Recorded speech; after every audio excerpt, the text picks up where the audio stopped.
The thoughts, views, and opinions expressed by this podcast as well as its hosts are for entertainment purposes only. I repeat, it is not serious. It is not real. No one is exposing, revealing, indicting, or telling you anything about themselves. Also, we do not encourage you to try this at home. We are trained professionals who do not have your best interests at heart, or our own. Enjoy the show.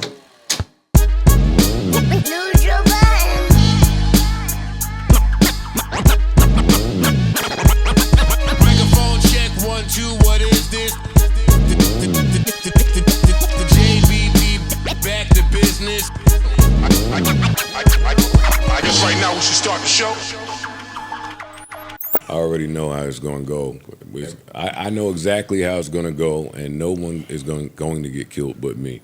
Because you're going to sound bougie and above it, or they going to call you? I mean, these just be calling anything bougie. Mm-hmm. Like, we do need to clearly establish what is bougie and what's not. But not for today. It's a moving target. Bougie is a moving target. It is. It is. I got so much to say. But boosting, but the people we talking about are never bougie. Like Mona ain't bougie. No. Wait no. a minute. Nobody's mistaking her for bougie. I am bougie. Wait. Bougetta. She didn't say. Bougie. That's how you really say bougie. It's French. Ain't nothing bougie about Mona. Bougetta. Ice, we know, is not bougie. At all. Nope. Ice bougie too. And I'm not bougie. Ish be confused. He is whoever he around. So if he around some bougie motherfuckers, he gonna act bougie. And if he around that buy vacuums from boosters, then yes. Yeah. Bro, wanting to say and even if you in support of buying shit from boosters, some shit should be off of the booster list, i.e. a vacuum. How? How, y'all? I agree. I agree. See, that's where the bougie part come in. Facts. How's that? Facts. What are you talking? Corey. Me and Corey never agree. A vacuum should be off the booster list when you're between 40 and 50 years old. Yes. Why is that? Why? Please explain to me why. Because I get boosting shit from the barbershop, right? I'm not walking down the street with a vacuum cleaner back home. You know what I'm saying? You don't gotta get boosted shit You from the barbershop. You drove to the barbershop, didn't you? Pull up. You shouldn't be at 40 and 50 getting boosted shit in the barbershop. Well, I don't get stuff from boosters. I'm saying when I did, that's where I went. At 40 and 50, you should have all the utensils you need in your home to clean it and maintain it. No, that's true. But when if you don't have a vacuum, you should not be calling your booster network. Shopping around. I'm with you. Price matching on a vacuum. The problem with something like a vacuum cleaner is you should pick the vacuum cleaner you want, and the booster might not have the vacuum cleaner. Definitely does not have the vacuum What cleaner. level booster? Can I wait a minute? But you sending boosters Y'all don't know what y'all Wait a talking minute. about. Not only do y'all not know what y'all talking about, I feel like at times, like we have certain issues about a doctor, we're going to let the doctor speak. We have an ex-booster in the building. Please, everybody, two. So please, everybody, shut up. Number one. Bitch, you talking about 84. Mute up. It don't matter. The hustle the same. Use boosting boom boxes and Number one, Betamax. to assume that the person that's buying a vacuum off the person selling a vacuum doesn't have a vacuum is silly. That's number one. Me, I own a Roomba that vacuums on his own and mops on his own. I've only been in my place for 4 or 5 months anyway, but the vacuum was a gift for my hairstylist because she just moved. It was a housewarming gift. Sidebar, if a motherfucker come parks with the Roomba that mops, because mine only sweeps, I'm going to probably purchase that. Even though I have the Roomba that sweeps. The fact that I hate big corp and a little piece of me hate capitalism, I love to buy stolen merchandise. I enjoy it. So it's an act of defiance. Oh my God. It's like a fight back to the people. It's like, let me get a little bite of them reparations. On top of the fact that I stole, thank you, I stole for a living for 10 plus years. So yeah, I'm going to support the hustle that I was in. Y'all talking that walk through the barbershop, nah. My folks call me. What brand you want? What store you want me to go to? Okay, that's different. Boosters go shopping. It's levels to that. That's a shopper. They're It's a professional shopper. shoppers. We're not talking about the smoker that or the drug addicted person that bucks up on something and he bring you in a box all beat the fuck up. That's what I'm used to. No, not that. Yeah, we not talking about that. You talk to a good booster. Yo, I need this. I need these sizes. I need boom, boom, boom. Not and just they that. going to get it. Every in this room will take some shit from a booster. Sure. Absolutely. So what are we talking about? The very first point I made thing. was, what do you need to get from a booster and how vacuums shouldn't be on that list? And that's when all of y'all nucked if you buck and said you could call anywhere and get them the new Hoover. I could give any Hoover number I need. Y'all did that. Your original quote was, yo, at 40-something years old, you shouldn't be with the booster. Yeah, that's what he said. That I was do your feel like original that. quote. Then Y'all can have I do feel like that. them Dysons cost $1,000. If a comes through with the Dyson for $400, I'm gonna buy grabbing it. that. I might Guess not what even we talking need that. about? Sometimes What a are we good deal talking just pop up. Facts. Yo, I got this. I'm letting it go for this much. Oh, word? Y'all Let me all get that. over the place. Is it a deal came across your table, or Or are you are searching y'all out the deal? deeply engulfed in the network of boosters that are actively going in stores to shop for you? You are so well spoken. I could like do- that's hard. No, to, no, you know no. what I mean? This nigga good, both man. niggas. He I could do good. Got both. it. It's both. I could do It's both. funny, If I but know Parks deeply, it's do crazy. what he do with the, and I got an order to put. Nigga hit me the other day. He had a Birkin. Ooh. They said, "Yo, I get everything." Wait, and the hold on. The booster You with needed the a Birkin Birkin? is I believe lit. you. I'm just saying, you No, needed a his Birkin. phone jumping. Nigga said, "Yo, I got a Birkin." He had all his YSL shit. I don't want to put nobody on blast. A year ago, one of our friends came in here with mad Louis Vuitton everything, and guess who the fuck bought some? Every nigga in this room bought some shit. Why you So- didn't call me with the I YSL, didn't bro? personally, but Why you that didn't was call me? it. Salute though. You know I ain't with the Mad Birkin, but Louis the shit. Nigga had everything. But that was coming across the table. Sure. But you purchased. That's what I'm saying. Y'all are they mixing up my points here. You but- said you Maybe shouldn't I be don't calling get the it. If a booster. nigga walked up to me right now and said, "Yo, I got about the original. I got a Rolex." I might buy it. If you got a Rolex, you can keep It might that. be a Rolex. Right? Keep that Rolex. Right. But I'm not calling somebody, "Yo, can you get me?" But listen, y'all plan to be connected to the booster world until death? Yes. No matter how much If money I I'm make. lucky, Hey, yes. Hey, I'm If not I'm looking lucky- down on y'all. I am. Y'all I ain't got to be I hit the sassy. booster, Can I- yo. I need a I'm not MacBook. looking. I have a And he question, gonna pop though, up with Joe. one. I'm looking I have down, a question for Joe because I I'm didn't not get looking your down point. on y'all. So Joe, That's your, okay. Y'all are full of dignity. Joe, your point was that judging. we shouldn't seek it out, but it's okay if it falls on our lap. Because the way you were speaking before, I would think that the Well, guy came multiple with the points. Louis. I would judge somebody that is calling me trying to put a vacuum across my lap. I would feel like a total crackhead. If somebody called me and said, "It's Yo, trying by to the figure out way- they called me about a Birkin." Got it. If somebody called and said, "I got a 12-pack of Palmolive, do you need a discount?" I would want to question the relationship. But again, I'm different. I got it. I got it. I got it. In That's the different than relationship, Dyson, my in nigga. the relationship that I had with this person is You they niggas go- ain't even got rugs. The relationship that I have with this person is that they go out and steal from me. So exactly, they're going to hit me on top of the fact, like I said, I've been in my house for 5 months. Do you so have my rugs? my first order was, yo, I need stuff for the house. Anything new house shit. These the brands I like. This the kind of stuff Right. I like. So it's coming through. Some of it slow, some of it fast. I ended up with 3 Ninja. Whatever. blenders. You need a Ninja? No, I got 3 Ninja. I blenders. don't. Whatever rug you got could be swept, child. Facts. It can. You don't just. But I vacuum You said you hardwood. got a Roomba, which still ain't a vacuum. Nah, you Roomba said gets that busy. was a gift. Roomba What lit. is a Roomba get Roomba? busy. I know Yeah, I don't the know. That's Roomba. lit. The It's not a Roomba vacuum? is recording you play with yourself and selling oh my the data. God. So is no. everything else I'm in the kinda house. into We that. all here. I'm a little bit into that. Hey, no judgment. We can't have a problem with the Roomba doing it, but everything else got a fucking camera. That's a great Yeah, point. We my there. room We would here act like now. it's. I hate Nah, that if room. you're gonna be there recording, touch me back. Facts. Your TV Now you don't gotta do point it. it Your to TV you. don't I touch need, it. I, need, Say I, need, I need a something Roomba with the You got a arms. bunch of other shit recording you in the house before you get to the Roomba problem. No, Roombas really do record people. You think my seriously? TV is It maps is your house. recording me Oh, it masturbating? does map your face. You think my TV is just taping everything? Yes. Every don't last masturbate thing? in the Everything. Even bedroom? if I turned off all of the thingamajiggies? Is power still going to it? Power's Yes. still on there, yeah. Same reason why you can't turn the power off to your phone. All right, who is the genius bar in the booster world? He probably masturbate ugly as shit. Who do y'all call? He can masturbate to pump it up. I masturbate to my girl. Okay, that's cute, but I just can imagine your facial expression No, I being mad. masturbate to my girl. Okay, but Can't I'm trust- seeing you you. Who can't- doesn't? You can't I'm trust. seeing you ugly as shit. We all in the masturbate to our act. girls. Word, right? Like, I'm what not you talking about the girl. I'm talking about you being ugly as shit in the act. Like, you probably masturbate ugly as shit is what I said. Yeah, like an To aggressive clarify. masturbate face? Like a real aggressive, angry podcaster jerk. Oh shit! You know what I mean? I'm beautiful. You are gorgeous. I'm but beautiful, but I the- mean, the jerk off I don't right want to be. ugly. I don't want to be inappropriate, but it's beautiful. It's beautiful. Mark, I don't believe everybody masturbates to their girl.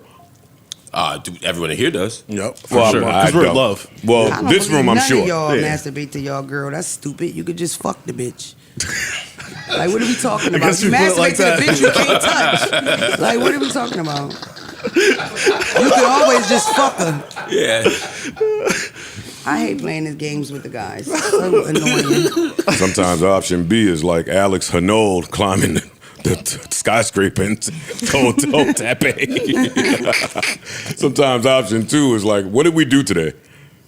Joe, you so judgy. What did we do today, and what type of performance are you expecting out of me? And you know what it's like. Number two, more importantly. And you know what type of time I'm on in the morning. So don't you want to let me rest? And what do we eat? You want to let me What rest? we eat is a good one. That's a very important one. What did we eat? Yeah. Did I nap? Like if it's pot roast, y'all done. If it's salad, you could go. Mad rice and beans, you farting? Nah, that's no Oh good. God, that's that couple shit for real. You know what's funny? Not to rehash old stuff, but I was watching the clip of you brothers talking about the fighting Deontay Wilder and John Jones and all that, and you know my brain is weird. So Very. one of the thoughts I had was you could tell which niggas ain't just never fucked like a tall bitch. I know that's weird getting there. What is the tallest woman that you've ever slept with, both of you and Ish? Maybe 6'1", 6'2". 6'4" for I me. mean, models are usually that height, so 6'4". that's what me and Ish do. How about you, Ice? About 6. 6'4" for me. Varsity She hoop, was same about thing. 6. Them tall girls, there's a lot to wrestle with. It's a lot. Y'all have had girls taller than y'all, right? Yeah. No. That's everybody. We all the same height when we laying down though. So Facts. We get it. You tall-ish. I wasn't trying to be funny. I don't fucking tall girl. I don't care, but I would. I've never had it. yeah, It's kind of hard. Yeah, It's I was Yeah, about to say, Marc, no, you shouldn't. 6'6" chicks are not common. Cause you 6'5". Yeah. They're also- Yeah, damn. Yeah, That's it. a big Yeah. dick. Same age. I've dated shorter guys a lot. You're pretty tall. Yeah, I'm like 5'8". Sturdy. Amazon. No, don't do that. Don't do that. Black people always go too far. You know Yeah, what I mean? don't do Why? that. What's the definition of Amazon, y'all? Ish, what's the definition? I don't got Exactly. my phone locked up. Not it. oh, Mark got the fuck out of there. What is an Amazon, Joe? I don't It's a know. I'm not good with rainforest words. somewhere. Not you. Okay, It's you a can ham. establish that. yo, What is it's it? a company owned by That's where I get my vacuum cleaner. a member of a legendary race of female warriors believed by ancient Greeks to be Not that one. No, the nigga Hey, what are you version. talking about? Wonder Woman and them? specifically. Nigga version. I always thought it was a big girl, like tall and thick. Not fat, tall and thick though. I don't think you got to be thick to be Like considered. solid. I thought Amazons you had to be I think thick. you got to be a certain level of. a tall, physically strong, athletic, or There you commanding go. woman. There Oh, we I go. didn't know that. I There we never go. knew it had nothing to do with athleticism. So Gotta have some guns. yeah, I didn't know that. So like muscles and stuff like that. Yeah. Oh, I didn't know Lats. that at all. Yeah. A couple of WNBA players. Gotta have some Oh, lats and some okay. quads. Okay. Well, it's not that bad of a Triceps. diss. Jesus. Microphone check 1 2 1 2. What's popping out there? What's popping out there? Wake it up. Wake it up out there. Let me get these drops out the way. New Joe Budden. Enough of daddy.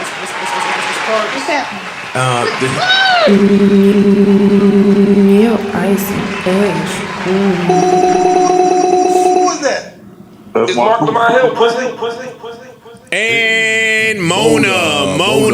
What episode is this? 901. Welcome to episode 901 of the Joe Budden Podcast, brought to you by, powered by, fueled by Prize Picks gang. we so back. I'm your humble, gracious, grateful, highly favorite host, Joe Budden, here with a really good show lined up for y'all today. If you are not subscribed to the Patreon now, would be a good time to do so. Shout out to everybody out there. So glad you could be here with us. To my right, you know the vibes. Don't call her white girl. Big Mona, Philly's finest in the building. Mona, how you doing? I'm great. Hello, everybody. Good to see you. Next to Mona, good brother, Dr. Marc Lamont Hill is in the building. Next to him, Mr. 1,000 Doors and Up, Ish is here. Next to him, the freeziest of them all, Freeze is here. Next to him, our good brother Parks is here. Yep. Poe is here. Corey is here. Erickson is here. Tanner and Savannah here by remote. Last but certainly not least, each and every one of you guys out there are here. What's poppin'? What's up, man? Good to see everybody. Functioning on about 5 hours of sleep tonight. Had to soak in as much J. Cole pause as possible. Same. Double waited till album the is morning. a lot for a next day review. It is. Hey, But I feel good. If you're looking for an in-depth analysis, in-depth expert analysis on an album that came out not even 12 hours ago. Not at all. You got it right here, the Joe Budden podcast. A double disc album. A double disc. I got a lot of thoughts, so I'm ready. A double disc, huh? Do you have a lot of thoughts? Hell yeah. I got a lot of thoughts too. Yeah. Yeah. Been up since 3 a.m. We gonna jump right in? Why not? I think just my overall impression was that J. Cole made this album for J. Cole in Fayetteville, and if any of us mortals have something that we take out of this that we like, awesome. This felt very personal and very local. That is a great way of putting it. That's a great way. The whole first album is a story of. When I first started listening to it, I didn't really. I know I read all the notes that he dropped, but I didn't take it into account. Yeah. Then about halfway through, I went back and let me go reread this and see what he was saying. He was talking about how it says disc 29. He went back to Fayetteville, his hometown, at 29, and this is a tale of the experiences. And I think it's that first disc for me is interesting because it's some of whatever J. Cole is good at, I think you see him at his best here. Like bars wise, I think he's up. Storytelling, he's up. Storytelling was the main strength of this album. I mean, storytelling is crazy. The whole album is a story. Both discs is stories. Yeah, but there are moments, particularly in the first disc, where I just, to your point about he made it for him. Yeah. Some of the production, some of the beat choices. I feel like J. Cole. I loved him rapping on every song, and there are songs where I was like, this song would be better with a more grandiose beat, with a bit like, you know, it felt, some of the shit I love because it felt like boom bap from '94. Some of it I love, it was perfect for me in my headphones. Yeah, but for who I think the audience wants him to be, and for the kind of goal I would want his quote unquote final album to be, sometimes I wish there were some different people. Like the Alchemist beat is amazing, right? Like I love that shit. He always got to find the drums on the Alchemist beat. I wanted more of that. I want a little bit more of that production-wise, but storytelling. There was a few songs that that had me in a chokehold. Just to name a couple real quick. Safety. Safety had me. I love Safety. I love Bunts Road Blues, and I love Drum and Bass. Those three for me were like on this, like the standouts on that first disc, and it was great. The production, I think, is mostly T Minus. He's an executive producer, and J. Cole as well. They handled a bulk of it. You could tell. Yeah, I didn't love the production, but I didn't hate it either. I thought it was fine, and I think that for an album that is mostly based on storytelling, you kind of have to have beats like that. I think that those kind of beats, whether we want to hear exciting or not to say they're not exciting, because they're knocking, the drums are knocking, the bass is knocking. It's fine. For his last album, I don't want to say like, oh, the production was fine. Mm-hmm. Well, we don't know that it's his last album. We can't. If you put out, let me put it differently. If you put out a double disc in hip hop, this should be a major piece of work. This should be one of your. If you think about Pac, think about like. I knew you was about to start comparing. Yeah. No, because that's what I want from him. Because he's capable of that, and the raps are. I mean, again, so far I really love this album. I'm just saying, I think don't know that he's capable of that. He's had better production on previous albums. I will say that. But Joe, even listen to the mixtape last week when he's on Epic Beats. I think you and I disagree. I think he shows up. I'm telling you that, and we want to have a nice, cool, and clean conversation. I'm telling you that All Eyes on Me and Life After Death are two of the better albums ever made in hip hop. True, and they're double discs. Yes, J. Cole is phenomenal. We do not know that he can do that, and if we begin to compare, then no, this is not. That. I think the better comparison for this album. That's better comparison for this album is the Kendrick Mr. Morale. double disc, Mr. Morale. Yeah, this is a concept album to me, which is interesting. Super side note, but I was having a musician nerd friend conversation about the best British bands, and the Who's name came up in conversation, and I'd never really listened to the Who like that, despite they have a couple slaps that everyone knows. So I went back and listened to their whole discography, which is only maybe 7 or 8 albums, but most of them are concept albums. So I'm already kind of in concept album mode when I heard that, and I thought that was a little interesting. That's a good point. And I also thought that him kind of ragging on Kendrick during the battle, granted it was a battle, so all things are not to be taken super serious. He ragged on Kendrick for his double disc, which was a concept album, and then made a concept album. I thought that was a little interesting. A double disc. That's really good. Man, I halfway through the first disc, I went back and read them letters. Yeah. I mean the notes, and I said, okay, I get it, because disc one wasn't for me. Okay. Disc one was clearly And when he said this is 29-year-old me, well, that was a J. Cole I wasn't really listening to like that. That I wasn't too much of a fan of. Wow. So I was like, all right, cool. Now I understand why this really ain't connecting with me that much. Rapping is there. It was just production made me want to go say, hey, who did these beats? Because this sounds like back when Cole was doing all his production, and majority of it was that. Again, this just sounded Cole era. This is diehard Cole fan music, not. I can dig those of us who kind of warmed up to him later on. This album like reinforced the critiques that I had about him. Okay, I think that's fair. Disc 1 was very boring to me. I wasn't blown away until the second half of Disc 1 personally. Track 7, which was around with the Alchemist album. I mean, there's a couple joints on him. I'm just saying, I'm comparing overall, and then I'm listening to this as comparing Cole to Cole. So your previous albums, this feels like regression. Oh wow! See, I get that and I understand that. I think that again, this album is for him and for his hometown. So I can't compare this to albums that he was swinging for the fences a little bit more, from a commercial standpoint. Like he wasn't trying to make no hit on this album. Cool, but this is an album that this probably had more hype than. And fuck the battle. I don't give a fuck about the battle. This album had more hype than maybe any other album outside of his debut. That may be true. So if you chose to make it a very personal album, I mean, you set this bar. You know, you putting up the whiteboard and showing us your plan and your graceful exit, as some may think this is the retirement album or, you know, whatever the case may be. You played into a lot of that with your rollout and made that you have a very high bar set. And coming off of your previous works. I think all that was intentional. Cool. It could be intentional. So now when I get the project, I'm underwhelmed. I understand that. I think that with Disc 1. I'm only speaking on Disc 1 right now. I think he did this for his town and for himself. And I think that was intentional. Let me build this shit up and I'm going to give you me on it. And bring you back to where I'm from, which is not a major city. So that's like super fly to like, I'm going to bring you into this world that it's hyper local. Really know about. The storytelling and the lyrics. I thought that for me was compelling. I didn't find this one boring at all, but I get why, like you said, if you're not a diehard Day One Cole person, I get why you might feel that way. I didn't feel that way. I'd love this one. You know how I feel, but yeah. I think he also took a lot of risks vocally, a lot of singing, a lot of different tones and shit like that, which was interesting. Would you have wanted more features? No. Like, because in terms of like you got Thames, you got Future, Burna Boy. Burna Boy. Like, would you want other people singing the hooks or doing some other things to make it? That also could have made it more interesting. I like when he does hooks. Okay, so I'm not mad at that. I have a question, Parks. Like, if an artist does make I'm sorry, I didn't know. If an artist does make something and it's more for them or whatever, when it comes to the masses, us, does that matter what you was thinking in regards to like how you judge it?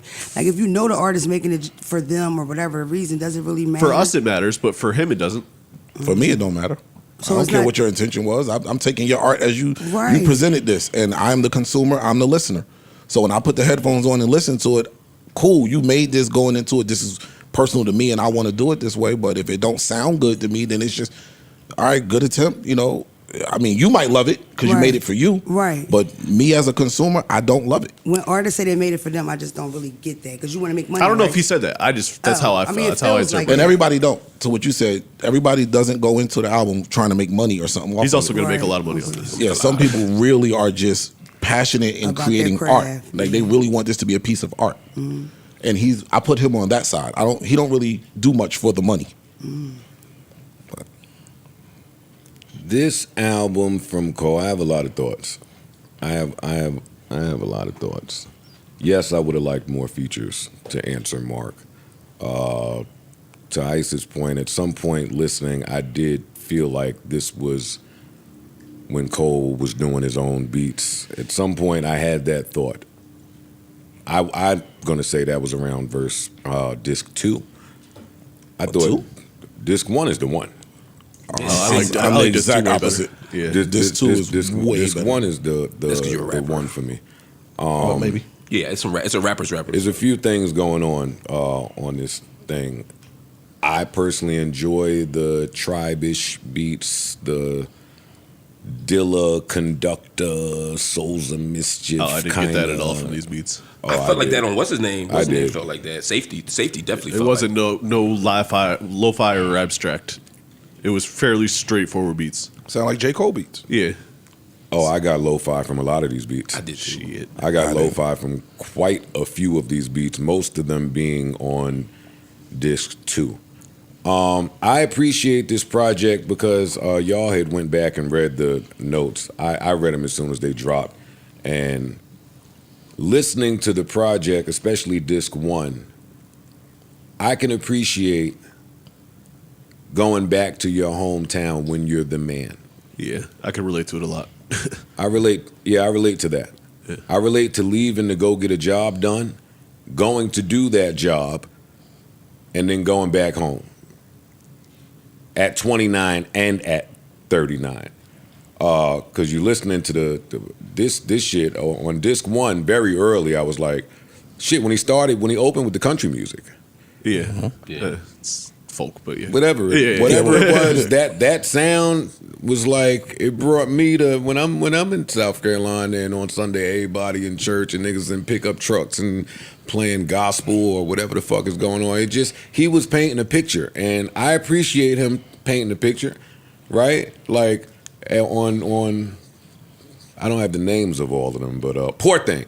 When he starts serving up his man, when he starts serving up homeboy that was back home talking shit, yo, I heard some nigga back home was talking, some local nigga. Whoa, he tore this local nigga apart. But at home as a listener, I'm like, yo, who the fuck is J. Cole talking to right now? But I know in Fayetteville, North Carolina right now, They know exactly who the fuck. Yeah. in Charlotte and all surrounding towns, it's lit up there. Facebook It's all the country niggas that are into rap and that watch this nigga from small and believed in him, and that whole circuit is in an uproar upside down right now. I do think that that's fire. It is. I think that's fire. Safety, one of my favorite joints. I'm gonna play a little bit from it right now. Gave me a Nas One Love type of vibe. Okay, yeah. Then that sax come in like that. Yeah, I just felt like the better beats by far were on disc 1. By far. Like for me, this is one of the better beats on the whole album. It is. Okay. Me too. I'm with that, but That's what kept me up. I heard this and I was like, oh, this album gonna be crazy. Like he did a lot of jazz throughout the album, and this was a real good usage of it to me. Yo, and what a just hard way to open. Yo, I'm fresh back. Yeah. This is what's going on. This is what niggas is saying. Yes, sir. See, he's painting a picture. Like, I think this happened. Yeah, There was I'm really, sure. there was really a girl that used to be bad that now you back and your man's telling you, yo, you see it? She's still alright. Yeah. Like, check it. Like, this is so graphic, and he's so great at this. He is great at this. I agree. This album for me was everything I absolutely love and adore about J. Cole, and also everything I absolutely hate about J. Cole. I can agree with that. Or the things that frustrate me about J. Cole, and as we go on, I'll get into some of those things. We got to get to verse 2 on here because verse 2 is hilarious. I don't think it's supposed to be. So now verse 2 is funny because if I have the songs right, and I listened to this more than once, because I took a long nap early in the day. Like, I had a very busy day, was in bed by 3 o'clock. I woke up at 11, ready to go. I woke up at 11 p.m., stayed up till about 3:34 in the morning, letting it go, went to sleep with it. I maybe paused it at track 8 on disc 2. I intended to only listen to disc 1, and I was in the studio, had it in the bigs, vibing. But it's like watching a movie. Like you think like maybe I can cut this shit off halfway, and then it's like now I kind of see where this goes. Gotta see it through. A busy day put you in bed at 3 p.m. I had a really, really well. First of all, on a Thursday, if I can get Thursday, I'm in bed early. But I had a really busy and hectic and very productive, life-changing and life-altering type of day yesterday. So At 3 p.m. I got in bed. Yeah, life-changing, We about to be rich. world-changing. Good life-changing. I had an We amazing day. I met some really terrific people. I had really good vibes. Yeah, I was in bed. I was in bed by 4. Job well done. Goals. The meeting you waited for all week. You hit it out the park. Aaron Judge. You can go home and go to bed stress-free, your mind free of whatever was on your mind before. Congrats. So, Shower God and is PGs. good. Congratulations, bro. Thank you, God. Congratulations, Joe. Thank you, guys. All this shit is awesome. So verse 2, his man is telling him, "Yo, Quay died." I love this in rap too. When it's somebody that you don't know. I love that. I love it. Some people hate it. I really like it. I absolutely love it. Yeah. I absolutely love it. So he's trying to tell him when Quay's funeral and wake is. So for the verse to go with it, like immediately they go to, oh shit, he was gay and we got away from him. Oh, this he one, was taking, okay. He was taking dick in the butt. When you go to Atlanta, He was taking dick in the butt. So he went over there to Atlanta. We distanced ourselves. I ain't gonna lie. And now he went right there off the fucking. But he did it so beautiful. Nah, it's a fire verse. This whole song is fire. This whole song is crazy. That was flagrant. It was. Yo, J. Cole could have wrote this. It was. Man. This record, there's a couple records on this that are super Lupe coded to me, and this is one of them. This sound like this feels like from the Cool. This feels like some of them hooks from the Cool. The I Used to Love Her redo is also very, very Lupe coded. Shout out to Lupe.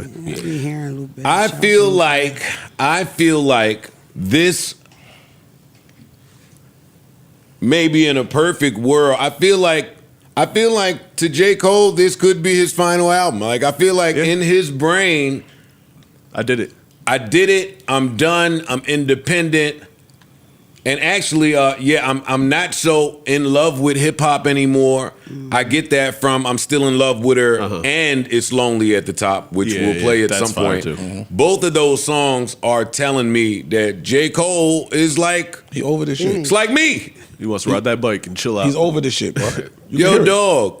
And he kind of been You saying realize fame ain't what it's cracked up to be. You're not here for the fame. You grow up and you notice yourself listening to less and less and less and less hip hop. For some people that were immersed in this shit, it gets to absolutely nothing. Niggas thought Kanye was crazy all them years ago when he said, my house is too clean for me to put hip hop on. We judged him. We threw tomatoes at that nigga. But you hear J. Cole on Lonely at the Top and you be like, well, yeah. I mean, I identify with that at 45. You never liked rap.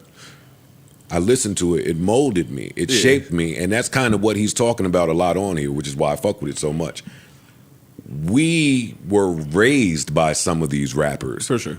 When we saw music videos and rappers on interviews, that was in our blood, our DNA. We were home as teenagers, writing, dreaming. This was a dream come true to do shit like this.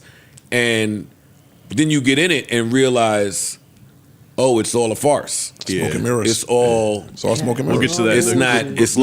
It's not what it was cracked up to be. The rappers I looked up to and the rappers I admired are not that. They're caricatures of themselves. The songs are from song makers and songwriters and writing camps. They're not genuine thoughts. Right. He didn't really write this record. That was passed down from an A&R because Ludacris didn't want it. And it's like, huh? Where am I? Where am I?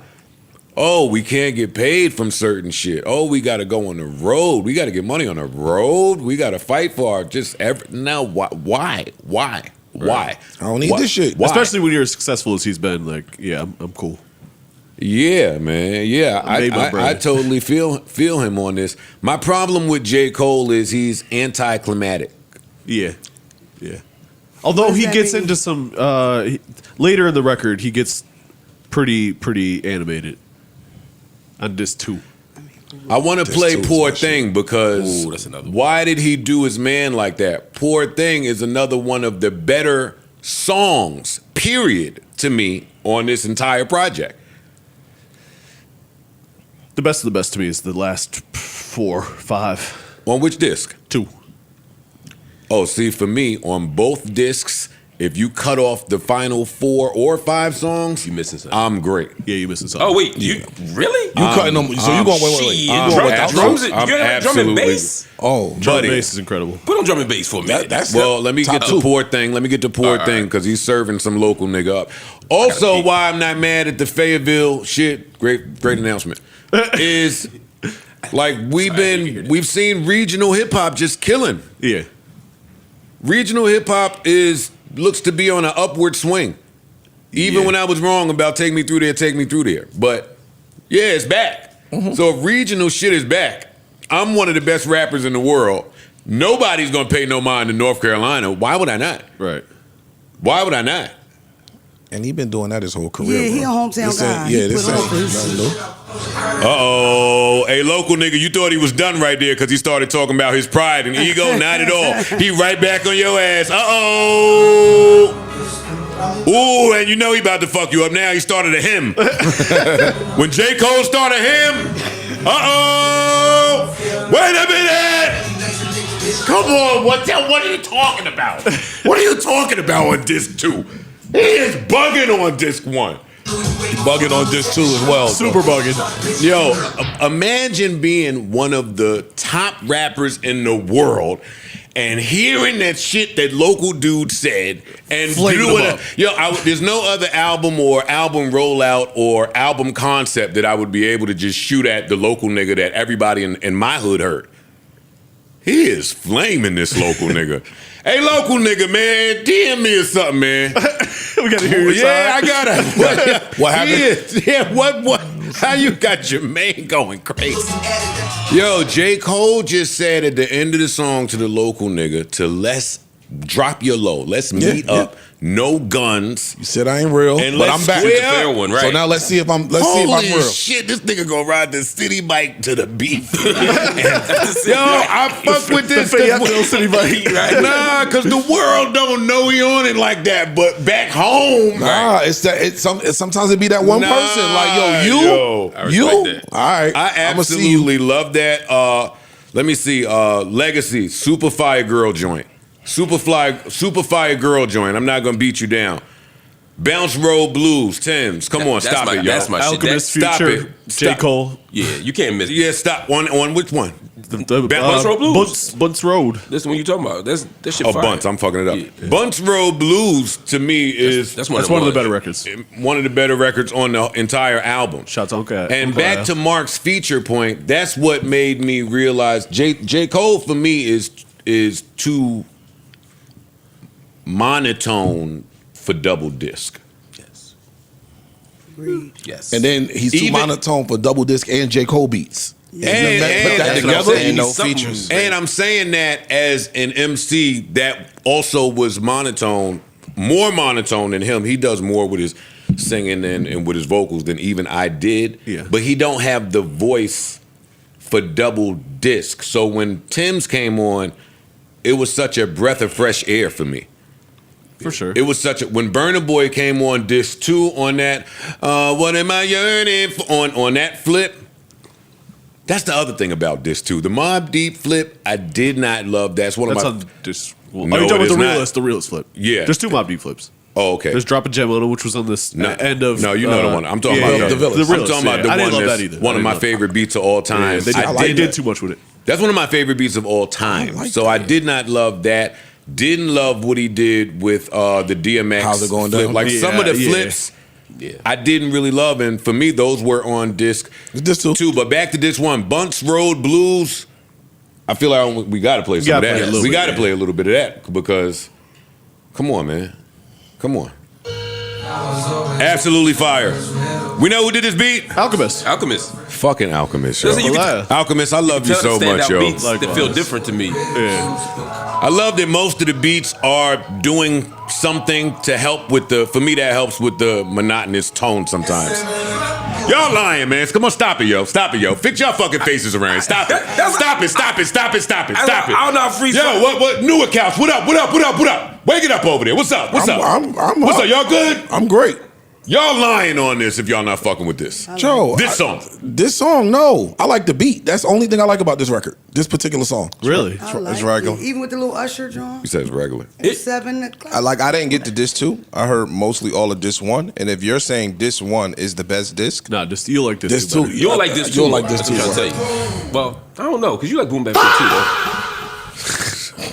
Motherfuckers, man. I didn't know what the Oh, you gotta be joking, man. I like that. I'm done. She don't do no wrong though to she's me. amazing. Like Her voice she is perfect for that never, track, yeah. too. Bunch Roll Blues immediately into Who the Fuck Is You? Again, one of the better songs I like this one. on the entire project. Drum and bass. I'm saying that whole Drum and flow. bass is fire. Yeah. We're gonna get Drum to and drum bass and is bass. fire. No, I'm just saying, but I didn't hear what y'all heard. Like, Drum and bass we'll is listen fire. again. I didn't hear that. I didn't hear that. Maybe I was so blown away with Who the Fuck Is You and what I've heard thus far into the album. Remember, Who the Fuck Is You is track 8 on disc 1. Right. I'm satisfied. Really? I'm pleased Just the opposite. on disc 1. You had 8 songs. I've been grooving. You've killed this conceptually. You've hit Fayetteville. You've hit stories. Like, I'm thinking that he about to fucking, if this is the start, We off. Yeah. come on, man. Yo, and let me just tell you, I'm retired, and the fans never did say I picked a great beat. But the second half of Who the Fuck Is You, that beat is absolutely insane to me. Shut the vinyls. That beat, that's vinyls. That beat is absolutely insane. To me, guaranteed to make any studio session that a real rapper is in turn the fuck up. That beat is like, it's like total no one else mixed with like fucking Can't Stop, Won't Stop, Young Guns mixed with that second beat. Sick. Also, the music is doing a lot of helping with him for me. Okay. Like, this is crazy. This whole shit. This shit is fire. In terms of arrangement, lyrically, his flow, he's killing again. And this is the joint from the trailer, so we finally get to hear the whole thing now. This was the song where I realized one of the things that frustrates me about J. Cole, which is he's one of the best rappers in the world. And then that's it. For me. What do you mean? I get that. me too. And then that's it. What do you mean? It's not an event. It's not. He sounds like for me, only for me, Dreamville people, please don't kill me. He, for me, like, I was reminded a lot of Nas on this album somehow. Yeah, for sure. You could tell he's been listening. It sounds like the best rapper in the world that has just been observing his entire life. Yeah. Just looking. Like Hov said, Scribbled in you ain't notepad. live it, Nigga, you you witnessed ain't it from your whisper. folks' past, scribbled in your notepad and created your life. I don't think that's whack. Hov did that as a diss, but I don't think that's whack. To be able to observe something, Right. Yeah, word. that's fly. And J. Cole, as I'm listening to his story about North Carolina, when I leave, I leave with, what'd you do? Like, you were the most talented guy that rapped the best, that knew it probably wouldn't get popping from North Carolina. hard to so do. you bounced to where it was some motion. Like, it was rap. You did it. You lived your absolute dream. But in terms of the beat starting and me thinking that I'm about to hear like a new experience, this album, almost too many stories for my liking. I get that. I get Because that. he can't, for me, like on disc 2, he told a story, and I get what he was doing, about him pulling up to get gas Yeah. and somebody asking for a picture. I love that. He done storied me so much before that point. Yeah. I didn't feel like this was necessary. There was no twist. There was no plot. This was, I went to the gas station to get gas. I try to hide because people recognize me and I hate being famous. I identify with that. And somebody wanted a picture. I'm like, dog, if we on a double disc and that's the moral of the story, scrap the song. Yeah, agreed. Nah, Scrap see, the song, yo. I'm not mad at the song. I like if that. if the whole purpose is everything that happened at 39 when I go back to the city. Yeah, you walking me through the everyday. Somebody asked me for a picture, and I can frame this. I'm putting you in my place as the person who was here at 29, leave. Y'all know what my career did. Now I'm back 10 years later. I'm putting you in my shoes of everything that I'm witnessing and going through. But your shoes, I'm not mad at that. But your shoes was boring at 39. I love raps about your shoes was boring at 29. No, they were not. No, they were not. No, they were not. That's where we differ. No, they were not. That's where we differ. No, they were not. He left, got lit, went back home at 29. Y'all never seen nothing like this, but that's not lit. That's not lit. I went through that. 29. I went through that off Clue tapes. I'm talking. Jersey City was in an absolute uproar off Clue tapes. He's the man out there going back at 29. No. I'm talking about the way it sounded. Okay, yeah. He's lit. Is that where the I get what you're saying. By 39, he is falling out of love with hip hop. If I'm listening to his words, and that's what it just comes off as to me. That's all. I want to get to the second half of this shit just because I think it's crazy. Yeah, that's absolutely crazy to me. That's absolutely crazy to me. Y'all wanted to hit drum and bass, right? Drum and bass is fire. Let me see. For me, this should have ended disc 1. Nah, I like the even though I like Let Out. Lonely at the Top is. It's a little bit of an aside from the rest of the project. Like the rest of the project is he's 29 in Fayetteville. Lonely at the Top is like current day. Kind of talking about the same shit, but it's hard.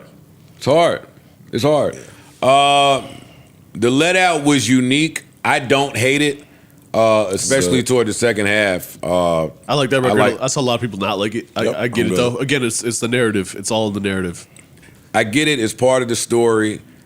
Again, it helps for me to break up some of the monotony of his vocal tone. But if it weren't there, I wouldn't care. Right. I feel the same way about Bombs in the Ville. I definitely feel that way about that one. And also, I understand why it's there, but if Lonely at the Top wasn't there, but that tells a lot of the story, so it needs to be there. It's kind of like the narrator or something. Exactly.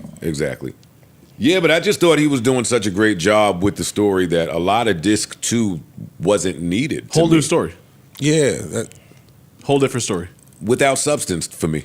I will agree that it's less narrative based. He tried to slip in a couple records that are just more standalone. I feel like there's not much on disc 1 that's standalone. Like I don't know how I see why he didn't really pick a single because there's not really a single. Yeah, I couldn't find a single here.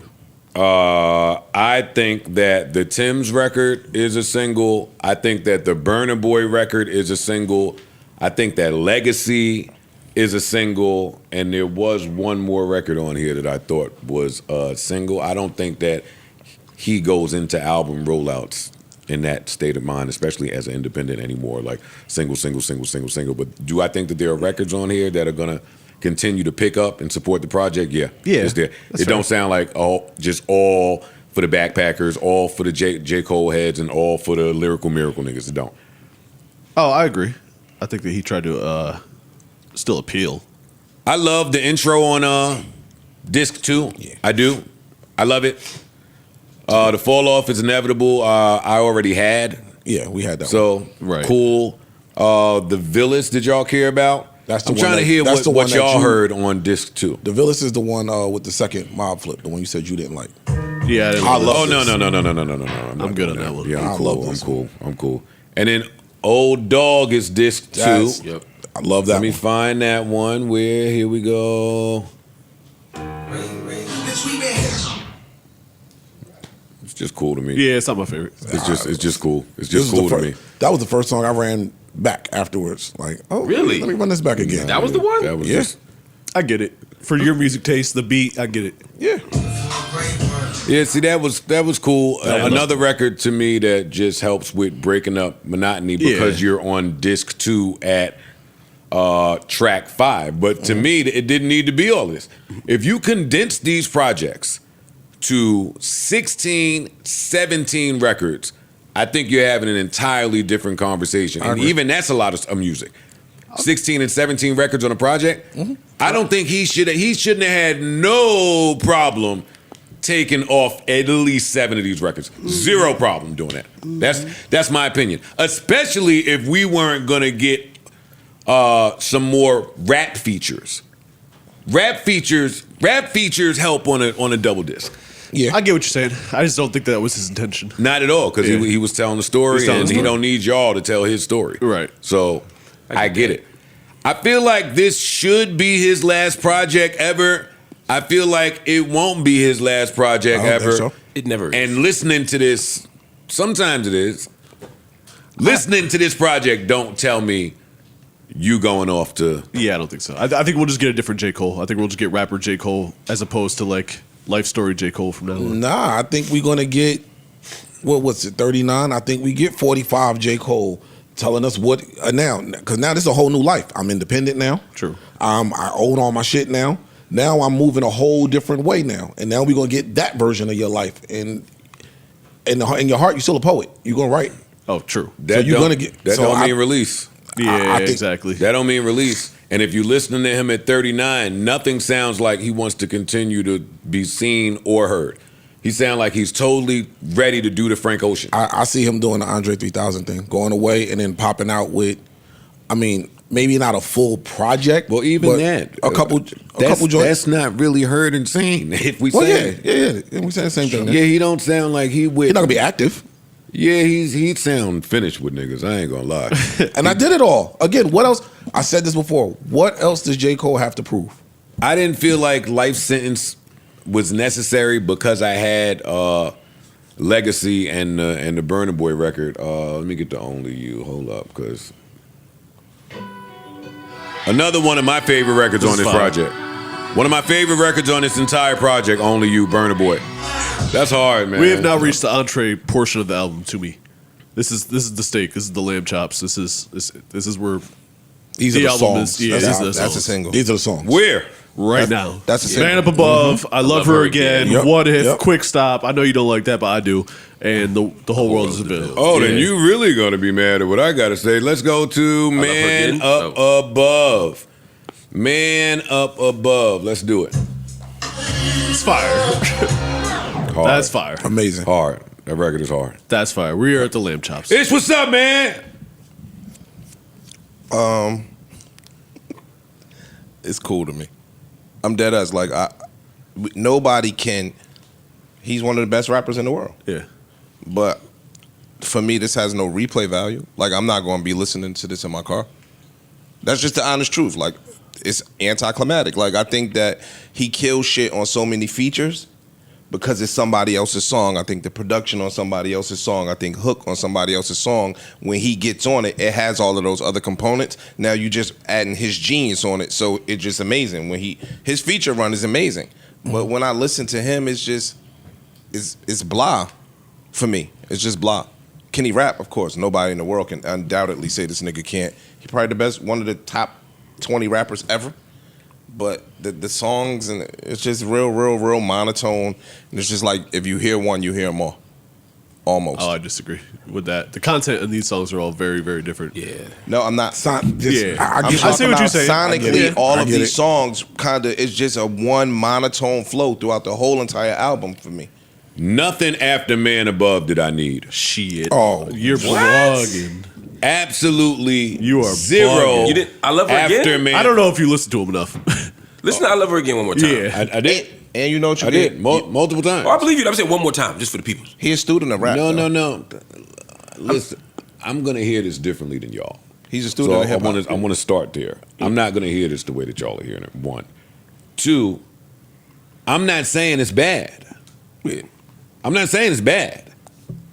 But do I think that his version of I Used to Love Her and how he sees it, I love how he picked it up from right where Common left off. I love what he did, but do I feel like that was needed? I didn't like the No, light. I don't. The light flipping. and I'm about to say I don't love that beat either. Oh, I like the beat. I thought it was interesting to pick up where Common left off, but to sample a different Common song. Yeah, To sample the light yeah. while doing I Used to Love Her. Right after that is What If. I'm good. Stop it, my nigga. You do not good. need to hear J. Cole go through Big and No. Pac's murder and say, what if these things... Tell me y'all needed... I didn't Tell need me that. y'all needed I like that concept. I liked it. That wasn't Now watch that it. wasn't my I liked it conceptually, I just don't think that he delivered with the song. I like the concept. I like how he tried to incorporate Big's rap style, Pac's rap style into the song. It just didn't hit a home run for me. Again, the concept is fire. Okay. It didn't hit a home run for me. I think it was unneeded in the story of this album. I will say that. Leave that for Joyner Lucas, bro. Let him do his thing. For me, at 39, he don't have much to say. He don't. And for me, that's evidenced by what the fuck he talking about, which is a common flip.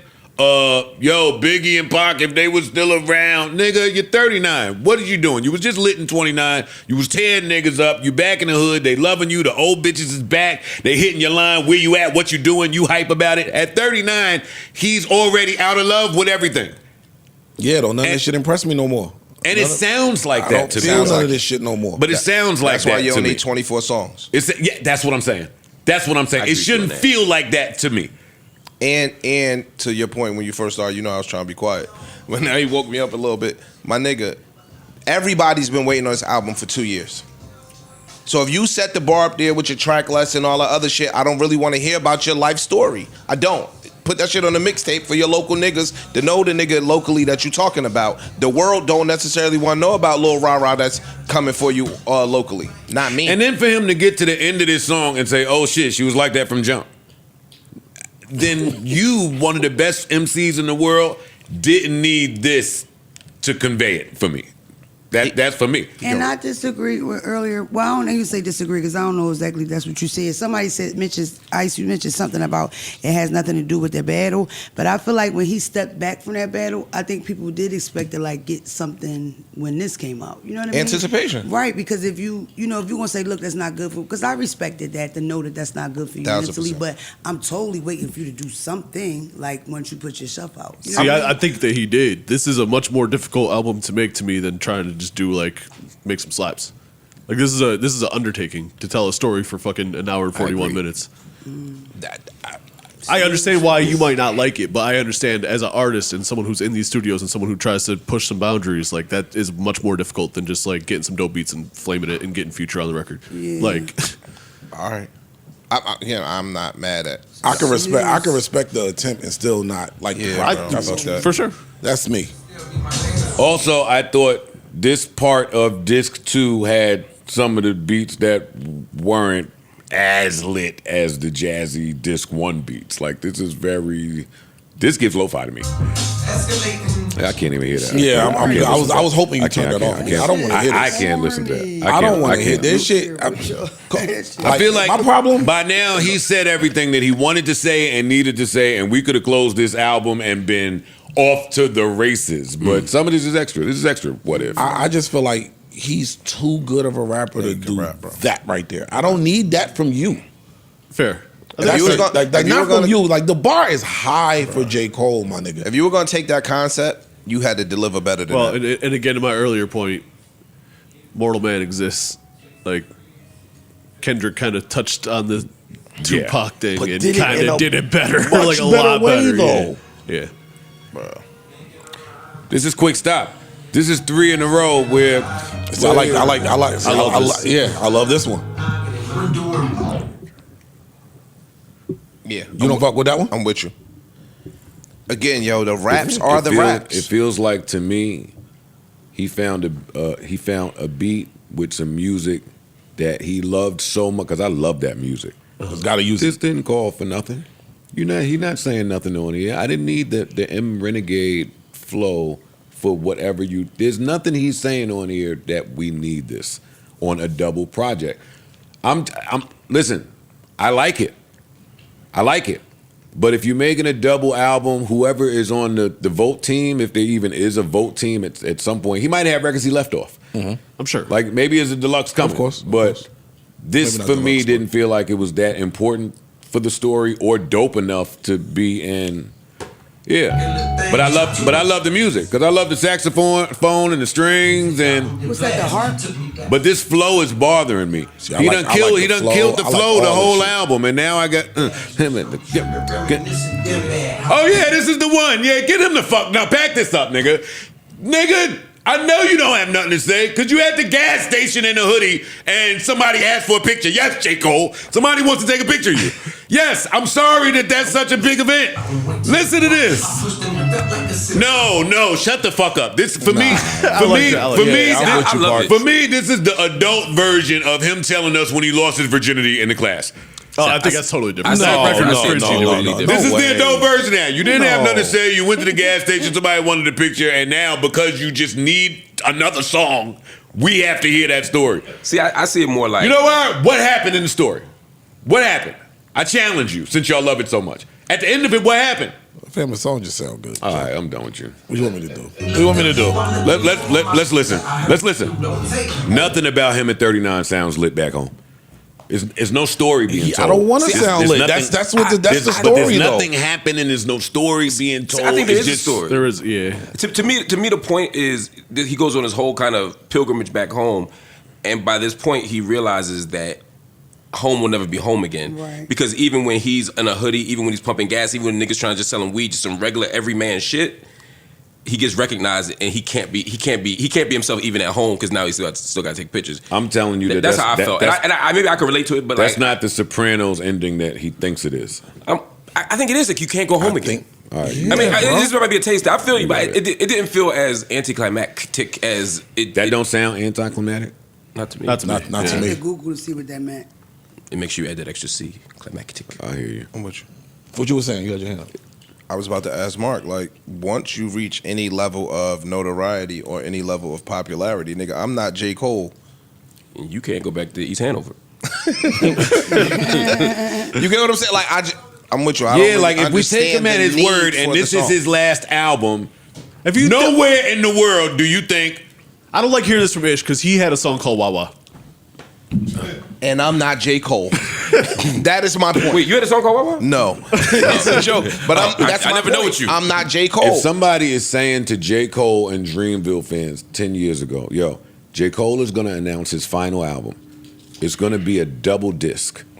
Track 11 on it is going to be about him realizing he can't go back home because home will never be the same again. Pump gas. That's the narrative of the whole album. Yeah, I was getting ready to say, if you saying it like that, but if you put it in context of the entire, that's what I'm saying. disc 2 means, it makes sense, bro. Yeah, it's like punctuating it. Yeah, it makes sense in the concept of the entire disc 2. I'm totally with you that some records can be slimmed down. That's Can usually the case. Can LeBron James go to Akron without what taking the pictures? fuck are we talking about? Like, I don't understand. Like, can Jay-Z go to Marcy? That's the big without epiphany? somebody coming. Yeah, like that's like Matt Damon. And I'm not Saying, that's like Matt Damon saying to Ben Affleck and or saying to them niggas in the rip, yo it was $150,000. It was $200,000. It's like that's what niggas was here with you from day one since mixtapes. You got with Hove, you left Hove, you was silent on it, you was Big 3, you beefed, you unbeefed, you apologized. The mixtape you gave us more of your actual thoughts currently. Yeah. Now you're doing concept shit, but at the end of this, and I like the Ocean's outro. I don't love that.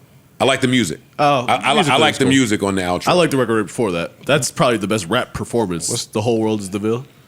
I think that's the one. Really? Where he starts ramping up the intensity and all that shit. Yeah. Yo, you could tell. Know what you could kind of tell too? I think he challenged himself because you could hear Lupe, you could hear M. Yeah. He tried to do the Big and the Pac. You could hear Nas in the beginning of the album. You could hear all of his influences. You could hear Jay Electron. You could hear niggas in this album that he evidently looks up to, and he wanted to kind of get their style off and the shit. I just think that he didn't talk about enough stuff to have 24 albums, bro. 24 for 24 songs. I'm sorry. I just don't think conceptually cool, but just as far as the meat and potatoes, it wasn't enough. I think 16 songs and this might be a classic. That's what I'm saying. Like, I agree with that. To me, he robbed himself. 20, he could have did it. I think you could say that about every double disc except Life After Death. To me, which is why I say the bar is so high for a double disc. Some single discs too. Yeah, there's bad single discs where you took 2 or 3 of them records off. You got something totally different. But I mean, don't misconstrue what I'm saying. I like the album. It's cool. I like the album.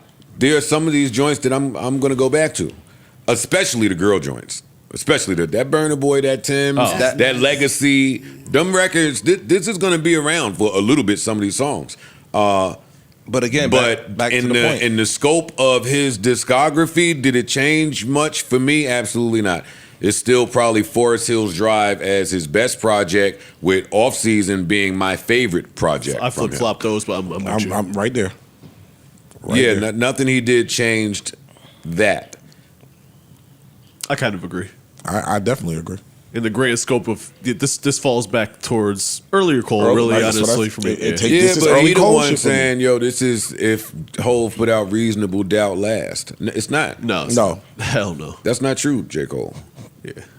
I don't want to be a dick for saying that, but that's not true. But J. Cole, easily one of the greatest rappers that we have. For sure. Not even I debatable. love that there's still somebody that actually appreciates the art form, that is down to even take risks conceptually, not hit every mark. Like please don't get me wrong. I appreciate all of these things, but just this album did for me also highlight some of the things that frustrate me about J. Cole. And I appreciate an artist willing to put out a project that's special to them. Word. Like instead of just, okay, we got to do this. We need to go get this feature. We need to get this producer. No, this is the project I want to make. Correct. I appreciate that. Even if I don't like everything about it, I'm still going to appreciate the fact that you went and I made a piece of art for my hometown, for my people. Because this album, no matter what I feel about it creatively, it did make me, want to go down south. Did it? Yeah. The same way when Not Like Us came out, I was like, all right, I have to go to LA just to feel the air while this is out. This gives me that. You got to be there for North Carolina and South Carolina for me, honestly.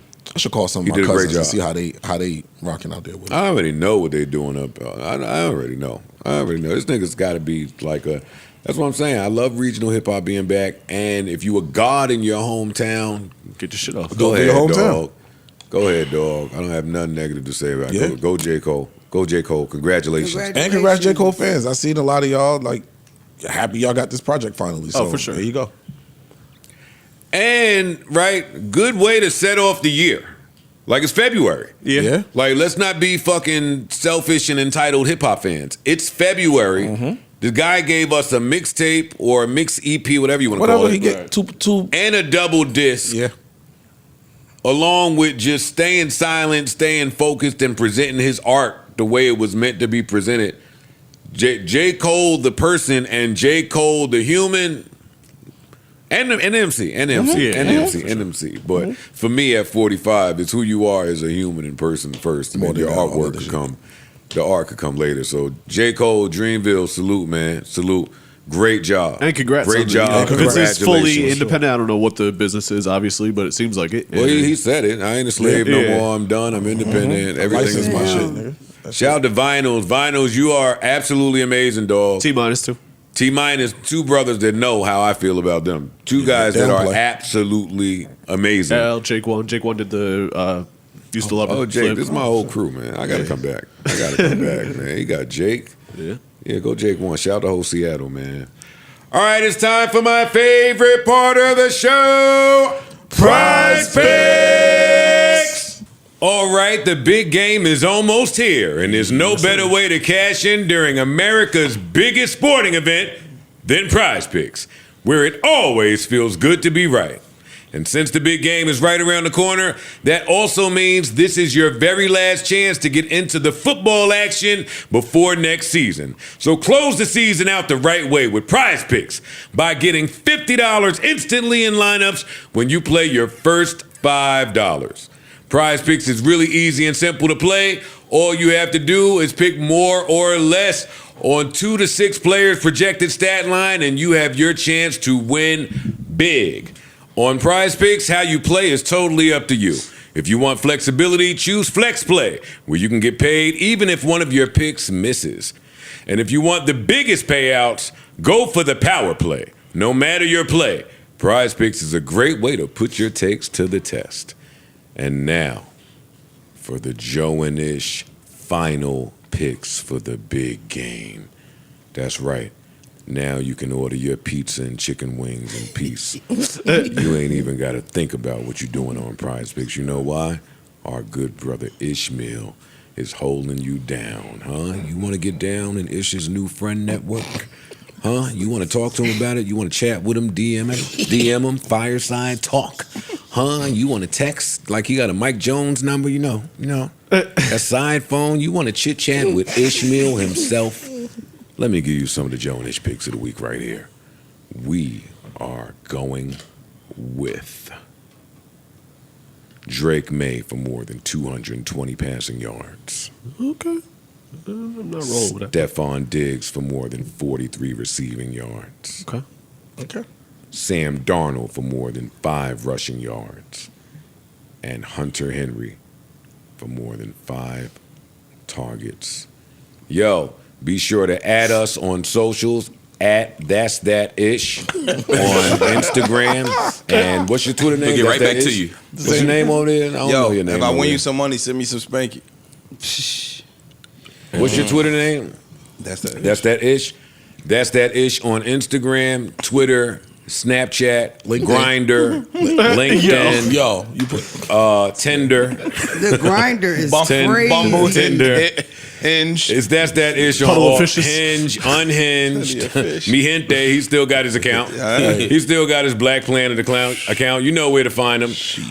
Listen, and don't forget, download the app right this second, and please use promo code JBP for your chance to win $50 instantly when you play your first $5 lineup, only on Prize Picks, where it's good to be right.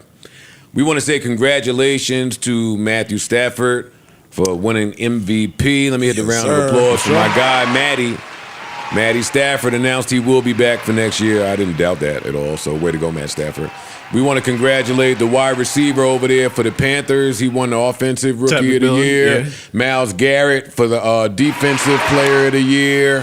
Who else won that we need to shout out? Y'all don't know shit. Vrabel got Coach of the Year. Vrabel, Coach of the Year. Way to go. Way to go. Listen, man, congratulations to everybody that won. Big game on Sunday. Come on, what's your plans? What's your plan? I got the Parks flyer, so I know what's going on over there. Yeah. Little Bad Bunny, Cardi B. Benito Bowl, you know what I mean? Do we think Cardi B is coming out? Ooh, maybe. Oh yeah, they got it. I could see that. Yeah. We'll think a baddie. For that household. Cardi B is coming out, man. I can see that. What are we talking about? Who else is going to come out? They say Jennifer Lopez is in Vegas at her residency Ricky attempting Martin. to sing. Alhamdulillah. Like I'm trying glad to really hit him with the vocal. Last thing I need is J-Lo's vocals up there. Praise God. I can't think of who else Bad Bunny. Yeah, I don't know. Right now. I'm not sure. Parks? Yeah, I'll you be tell there. us. I'll be there. Yeah. That's going to be lit, Pop man. out. That's going to be lit. Yeah, I can't Any wait. predictions for the game? Any predictions? Seahawks by a lot. I got Seahawks by like a whole lot. I don't win by a whole lot, but I don't by got by a whole lot. comfortable. 17 or more. By 10 plus. So if I were to bet money on the Patriots, I could win some money then. Yeah, you could. Yeah, I got the I'm Patriots. strongly. I got a word from a football insider who shares a domicile with my brother, who told me I just got the phone with him, and he said to absolutely put the money on the Patriots. Yo, not for nothing. Them be the niggas. They be knowing. They be knowing. They ain't got you say nothing what but you time. want. Them My niggas brother's be like, they ain't got he's like, nothing yo, but time. Shitty. Who should he put his money on? His name is Shitty. They call him Shitty. I don't know why, but That's a guy with whom you should place. Have you won with Shitty at all? Yeah. No, you have. Yeah, Oh, well, that's I haven't bet my different. money, but his predictions have been right the last That's a few weeks. nickname I would that. inquire about. Yeah. That's a nickname I would have to. Yeah, what's the origin? He upstate. His name Shitty. He locked him upstate. I don't Do need the to know. math, bro. He paint. You be communicating with the paid. niggas upstate, boy. Mona just got off the phone with him. You talking to my brother? Yeah. On brand for Mona. She won't change her and Ice. I gave- you. I'm trying I'll to talk lead to to a niggas in better jail. place. Excuse I can't me, probably- Mr. Budden. I Mona gave and the- Ice are like the bottom of the bat. Like Bro, Mona I and gave- Ice bro. are like. I gave brother star 7. He's a 5%er. I told him peace, God, and I gave him some encouraging words. That's what you I just did. made him popular. He was like, y'all know somebody named Don't Call Me White Girl. She told Apparently it him to worked. put me on hold and let everybody know that you on the phone with Don't Call Me And White watch Girl. how your life and change watch how your tomorrow. life change. And he My changed. boy good tonight. Watch. Y'all know how I got Seattle gonna start special selling your teams pictures for a scoring suit points. I got Seattle defense scoring points. Drake May is still a second-year quarterback. Yeah. I got the lights being bright. I got it. I got Seattle by double digits. Double digits. I got Seattle by double digits. I do, and I might put something on it. I think Seattle will win. Final game of the year. Might as I well. don't think the game gonna be as far fetched as y'all think though. And I could see a world where New England wins the game. If Cardi B is performing, which I believe she is, that means that she'll be at Super Bowl with her man that she's in love with. Mm-hmm. Do I trust Stephon Diggs to go to bed early on a Saturday night in the Bay? I do not. Do I trust Boot and Travion Henderson and all of these young Patriots to go out there and be the old Patriots? You knew that wherever them niggas was going, they was going focused, and Gronk didn't count. Well, Wes Welker wasn't turning up in the streets, but Gronk you thought could break day to night before and go out there and do everything he needed to do. 100%. These Patriots, I don't really get that feeling from. Congratulations to everybody in New England. What a quick rebuild. What do you guys think about Tom Brady? Because I'm not going to drag us with worst take for too long. What do you guys think about Tom Brady not really supporting the Patriots winning publicly? And do you think he's justified in that? The second year, young, model-faced quarterback. They got him to the Super Bowl fast. Oh, you mean him? Fuck you talking about? Did what you did, nigga. Nah, it's a little different. It's different, of course. I'm just saying. But Tom Brady was the young, chiseled, model-faced nigga that came in out of nowhere on some injury shit and got us up here. Yeah, but Drake May was like number 2 pick or some shit like that. Bruh, he was high. I'm not disagreeing. What I'm saying is Tom Brady should support them niggas. Why? Depends on the relationship. Why? Don't he gotta? Why would he support? Well, why? Why does he have to? He don't have to do shit. I'm saying he's playing the fence. He's straddling the middle right this second publicly, because whoever thought that he would have a broadcasting job that paid $1 billion to where we would have to. All right, and whoever thought that you would have that and the Pats would be in the Super Bowl. It's also tricky now because he's with the Raiders, so that's a little oppy. And he's with the Raiders. Yeah, I, if I'm Tom Brady, I'm not mad at and not publicly supporting the dog. In the beginning, Troy Aikman, the nigga used to be cursing the fucking Cowboys. They kind of settled in our mediocrity now, but back then. They was cursing us the fuck out, bro. Troy Aikman, Michael Irvin, them niggas used to be mad as hell when we used to be doing dumb shit and losing games. Mad, like visibly mad. So I think that your heart is with the organization that you played for. I don't think it's nothing wrong with if he said, yo, I would prefer for New England to win. You think Tom Brady's heart is in New England? Because I don't. Yes. Oh, I don't. I don't think that at all. Okay. Nothing since his divorce, nothing since he left and won with the Bucks. Nothing tells me that his heart is over there. Listen, I'm not having a Super Bowl party. I'm not having a Super Bowl kickback. I'm not having a Super Bowl get together. My girl is not going to be here, so patriarchy is not existing, which means there's no food. Shit. I'm not ordering wings and pizza for a bunch of hungry niggas. I'm on Zepbound. I barely eat. I'm not going out of my way Super Bowl Sunday to do nothing. I might make some chicken dip and a sausage, egg, and cheese if I'm in a really good mood. But I plan on sitting in front of, You said chicken beef. dip? Chicken dip. Like buffalo chicken dip? Buffalo chicken dip. You know how to do that? He nice with it too. I'm making amazing. Go ahead, Joey. I'm making amazing That's buffalo a good chicken joint, dip. Joey. And I've been saving recipes for dips that I've been seeing on Instagram and some soups. I know Aisha don't like Spanish? Like collard green dip? What, is she Spanish? Recipes you saying? It's cool, my brother. Oh, the chefs I've been looking at? No, they're not Spanish. You feeding in the narrative that's been painted and misrepresented me for so many years.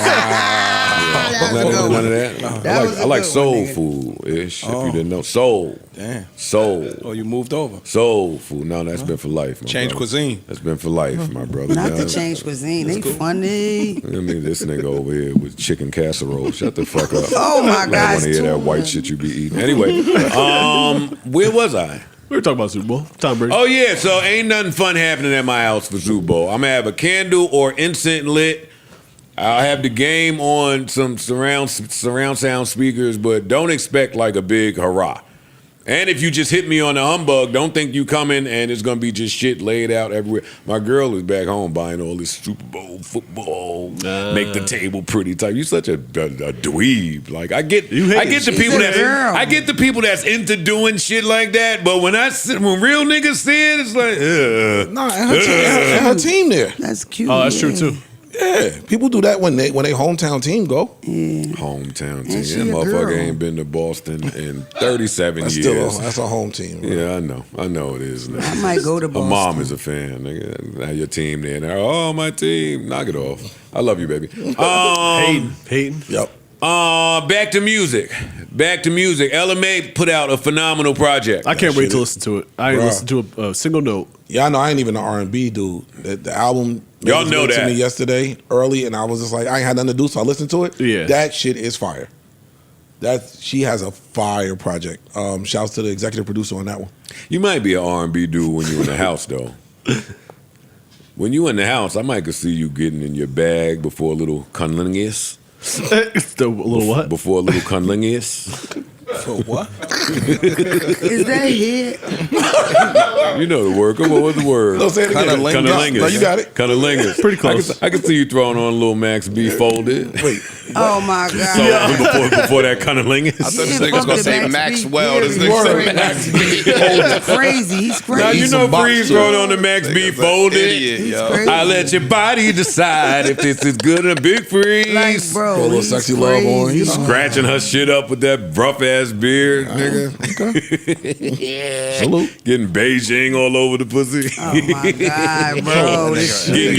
Getting your beard dye on the cunnilingus. Getting Beijing right there all don't over play the with pussy. Nasty is ass crazy. face. Anyway, LMA, listen, Jason Tatum. EP of the year? Come on, man. Yeah, he did. Come on. Got I don't know. LeBron outta here? I don't know why you didn't try to take credit for this project. You really put your foot in this one. And I'm joking, of course, because I don't want to take away from the people that actually Mustard. Shout out to contributed. Mustard. And Mustard puts together really good albums, too. Yes, he do. Mustard and LMA, when she ain't putting a 2-minute poem, a 2-minute poem that nobody asked for at the end of the song. Oh boy, oh buddy. Hey, she cut them bum ass poems off the songs. We are out of here, my nigga. She heard us.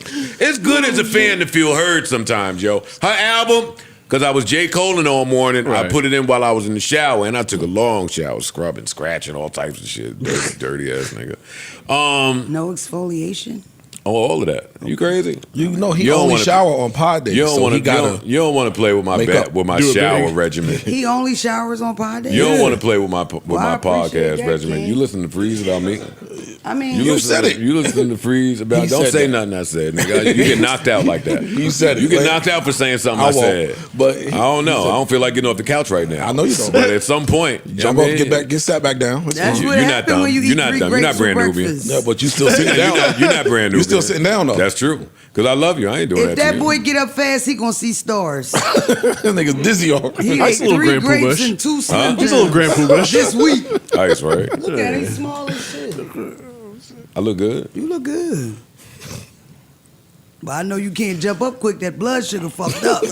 Let's be real. We all know this new shit is not the healthiest route. You know what I could mean? jump. This stupid ass couch don't let you jump up fast. Jason Tatum, LMA, phenomenal job Salute. on this project. Word. Mustard. You did a Salute, great Mustard. job. Shout out to Mustard. Really good project. In your phone and on DSPs right this second if you haven't had a chance to check it out. Mark, are you coming to work? What are you doing? I went there across you. I was waiting for somebody else to talk. You're not really cutting across. You're cutting behind. Album is called "Do You Still Love Me?" So go check it out. I can't wait to listen to it. I'm a huge fan. It's heat. And hold up now. Because everybody was getting out of J. Cole's way. For sure. Smart. And I understand that. However, Sasha Keable put out her deluxe project, which I wouldn't normally be super excited about because I hate when they make me buy an album that I already have. However, hold up now. Is that how that goes? With the deluxe? Hold up now. You got to buy the new songs. At this point, I hadn't purchased this yet, but just rock with me. Shout out to her, man. Shout out to her. Oh, sound good. Her Sounded deluxe, all right right her there. deluxe is crazy. Sounded all right. For her album was already incredible, so she put 5 joints on there that also still sound great and sound like it's a part of the project. It didn't sound like she missed a beat at all. So just wanted to highlight her. And shout out to the rest of you pussies that got out of J. Cole's way, huh? Pussies. Smart. Oh, Yeah. shout out to y'all. Bruno Mars. I'm joking. I'm joking. Shout out to J. Cole, man. Go North Carolina. Word. That's the other thing. At some point on the album, and I'm done with the album review, but I'm just random thoughts. At some point on the album, he did try to make us spell out Fayetteville. No. No. Like, you can't be so North Carolina that you spell out Fayetteville. Too many words. Too many letters. Sorry. No. It wasn't for us. No. Man. It wasn't for us. That's what Nigga, I'm from there. My roots is from over there. Man, But nigga, please. man, I can't spell Fayetteville without a nigga rhyming over the beat. Don't try to make me say it and sound cool. Also on the let out, I like it's a school bop, but just for the let out, I can see them playing that in North Carolina at the let out. I can't. Just on some when R&B used to come on at that moment. But yeah, man, I don't know. Good project. Go J. Cole. I'm happy for him, Word. man. I'm happy for that guy. All right, come on. Let's have some fun. This is kind of still on music. It's definitely fun. Y'all see GloRilla Sibling? Yes. I did. Definitely. I did. I saw the interview. Apparently, she's not happy with the amount of support they getting from Glo financially, and they went on TMZ about it. That's fucked up. First of all, very. Stevens, that you feel that your sister has an obligation to share the wealth. Hey, she got an obligation to share the wealth. We stay here, we struggle together. Took baths and bottles of water, rest roaches, all that. Yeah, she obligated. Is them friends obligated? She doing everything for them. So yeah, I feel like I'm obligated. What is it do you think she's not doing for the family? What is the... you're making it sound like there's a real financial hardship. Describe what you're talking about. She's not doing nothing. Nothing. She's not doing nothing for family. At all. She do little oohs and ahs for our parents or whatever, but barely nothing because my mama still clocking the clock at FedEx. Oh, she don't want no word. Gloria got y'all believing this fake ass imaginary ass thing where she retired them. No, she did not. My dad retired because his time was up. She supposed to have retired my mama, but she didn't. My mama still clocking the clock at FedEx. Why does she owe it to you to support you and to support the family beyond what she wants to do? It's her money, right? Because don't go on no interviews, talk about our struggle. You want to do that. That's not right. You don't sit here and talk about struggle, sit here and struggle with. It's not one sibling, you got 9 other This siblings. clip is long, so I'm going to fast forward to the end. She got plenty other All right, we got it. Let me go to the end because this is important. Of that, does she owe to you and Hold up. Jaguar was not, she didn't actually There give him was a no Jaguar? one near you. What evidence do you have of that brand new Jaguar? There was an Instagram video And of of it. course, she gonna try to make it look good for y'all. My dad over there broke as a right now. Let's say she Here we go. has $2 We got million. How much of that does she owe to you and the rest of the family of that $2 million? She can get all of her like $2,500 a piece.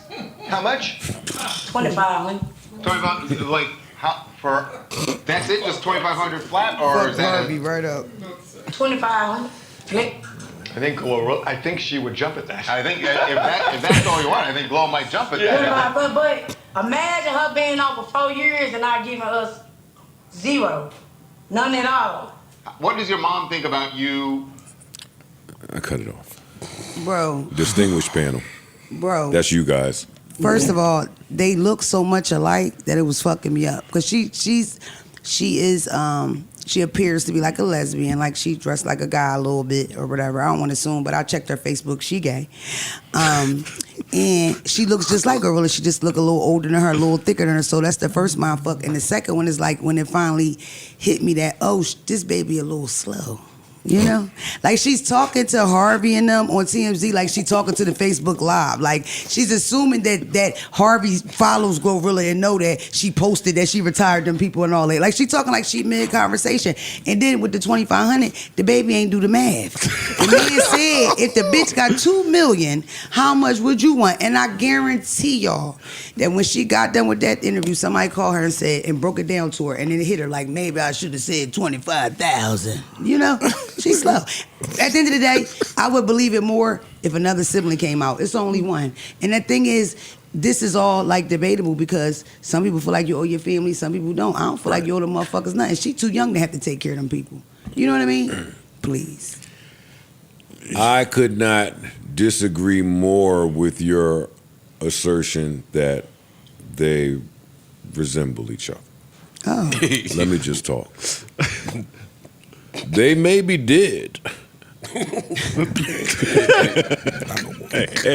Hey, I'm sure there was a time when you was 7 and she was 8 and y'all both was just bad built, bad jawlines and just dumb looking in the face together in Wichita or wherever the fuck. Where they was at?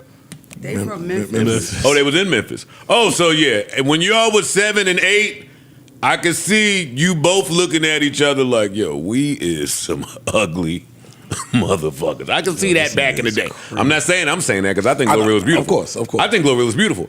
But I want to spend some time on the loser sibling and their point of view for a minute.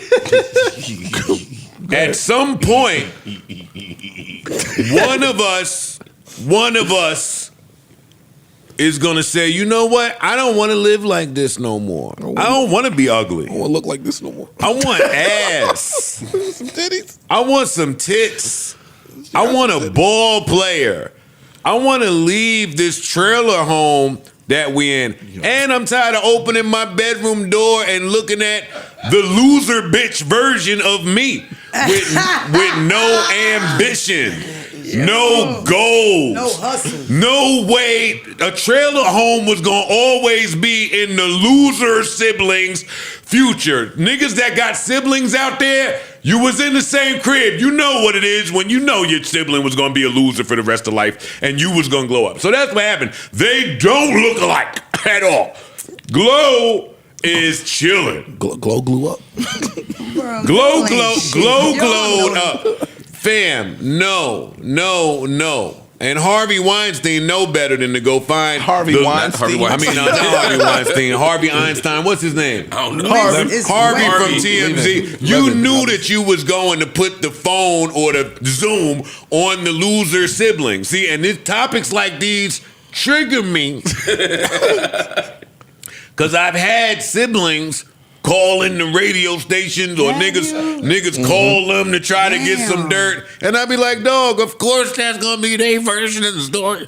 Hey, this motherfucker got lit, got rich, never helped mom, never helped dad, the whole family hate him. Hey, all that could be true. But guess what? Is that sibling lit right now? And are family members hitting them for a helping fucking hand when the mechanic bill costs more than you thought? You fucking right to hitting GloRilla. Stop it. I didn't pay the story no mind after GloRilla posted the text from her mother that said, daughter. Hey, yo, and when you're not the loser sibling, the parents text you different. Facts. Sorry. Sorry. I hope I'm not offending anybody out there. The winner sibling, the mom and dad is hitting like, yo, you held it down for me this month. Thank you, yo. I'm so proud of you. You became everything I thought you would and more. The whole family is appreciative of you. Yo, Sarah would be in such a bind if you didn't come through and yada, yada, yada. That's what the text looked like. Once Glo posted that, I didn't want to hear from the sibling no more, but my girl sent me 2,000 memes a day that don't have nothing to do with the busiest day in the world that I'm having with work, so I have to know about this stupid-ass story with the sibling. You know what I found interesting? The blogs found an old DV where the sister, Studmaster 3000, is arrested for threatening Gloria with a pistol. So they've had issues in the past. And this is the thing. It's nine of them. It's always been a story that they come from a very religious background. GloRilla's name is Gloria Hallelujah. Yeah. If I'm not mistaken, one of the parents are like a member of the church, like a deacon or something. So I'm just thinking in my head. Don't brush right by that. What's this little name? Hey, wait, loser sibling. Scarface. They call her Scarface. Her name is Scarface on Facebook. Figure it out for me. Hey, loser sibling. Your sister's name from RIP when y'all both was bummy was Gloria Hallelujah, bitch. That's a fact. What did you think the future was about to play out like? What's this bitch name? Sam or something? Scarface. The stud girl? Scarface. But girl, please. Victoria Woods is a real name. Oh, you was about to lose. Yeah. Anybody, the parent tried to make victory be in your name. They didn't see a bright future for you. Sometimes the parents could spot it right out the womb. Who's gonna be the loser sibling and who's gonna be the winner sibling? Honestly. That's what they gonna do. Now, I'm sorry if I'm triggering people out there that have like beefs with their parents because they were the loser sibling at some point. But some of y'all siblings are absolute losers. We knew you wasn't getting no record deal, girl. You wasn't about to save us. You wasn't about to change the fucking generational curse. You could barely make grits. She bright. What the fuck are you talking? What the fuck was she talking about? And then to get all the way to the end and they ask her, what would you have needed? 2,500. As soon as I heard that 2,500, I Big said, Mo. Joe Funny, fucking Budden. Because he just said that, like, I'm telling y'all, 2,500 to get it done. That might be my offer rate for everything from here on out. I keep Look, telling I got y'all 2,500 every for day you right I now. come to work, 2,500. I say that shit like the numbers that Bailey hit the fucking lottery with. Rest in peace to Bailey. $2,500 is all you need. And y'all be trying to sibling me to death because that word should make us feel warm and Not cozy me. inside. Nah, Guess you what? don't play that Hey, shit. some of y'all, we hate y'all. Yeah, Siblings. a lot We of siblings. people, a We lot. wasn't close in the house. And we ain't pick you or have you. Nigga, we was in there about to kill each other whenever mom went to work. Yeah. What the fuck are you talking? Of course I blew up and didn't give you a penny. Shit, it was lit till you got here. Did you think I was gonna blow up and give you a penny? Facts. I know you judge me.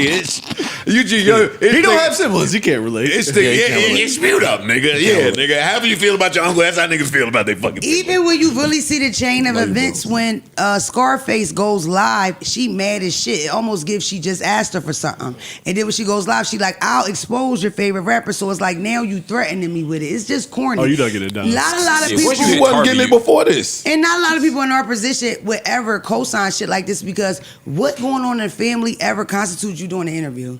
Like if you work at FedEx and you work at Target, why the fuck are you talking to TMZ? Why do you have a cell phone? How are you paying this? You broke bum. The loser sibling, you be so shocked when they make like small accomplishment. I got Get my a license. car. Yeah. Hey, I got my license together. You be like, oh, look at you. You did that. Look at you. That's true though. The loser sibling been locked up your whole life. 30 years later, we got to celebrate because they in a hospital now. Yeah. Hey, you know. Patient escort. Hey, you know Jack got out of there. He in a home. Wait, what?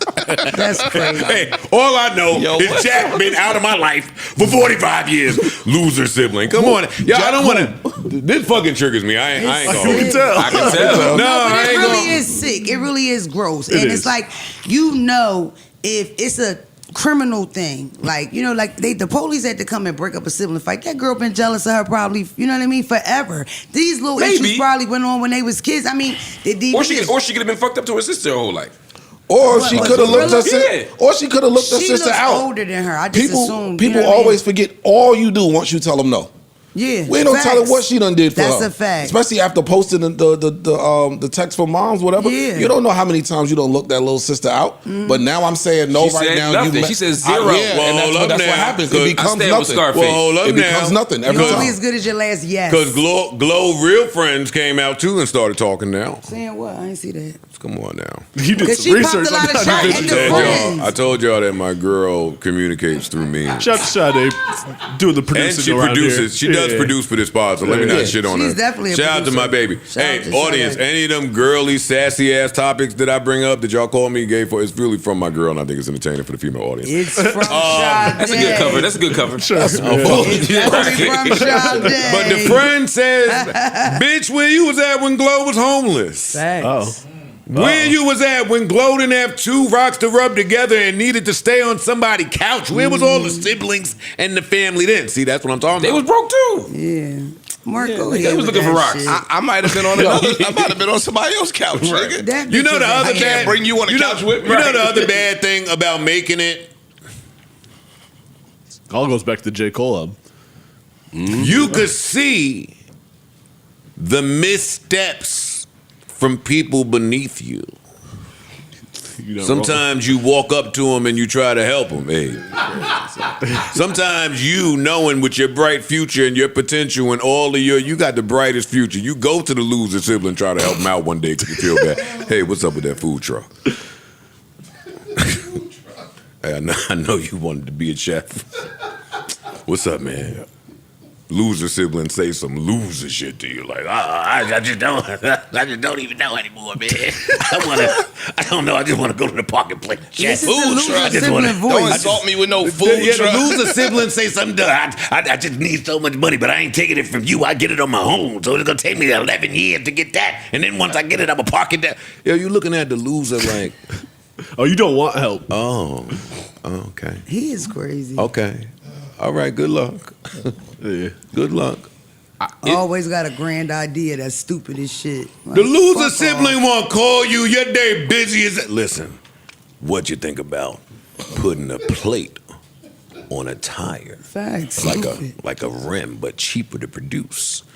And you could eat off of it, like for the niggas down south that's into the car. You don't call it Don and Dash. You be looking at You be looking at your loser Stop sibling. co-signing this shit, man. Like, yeah. It's true. He's absolutely right. It's fucking true.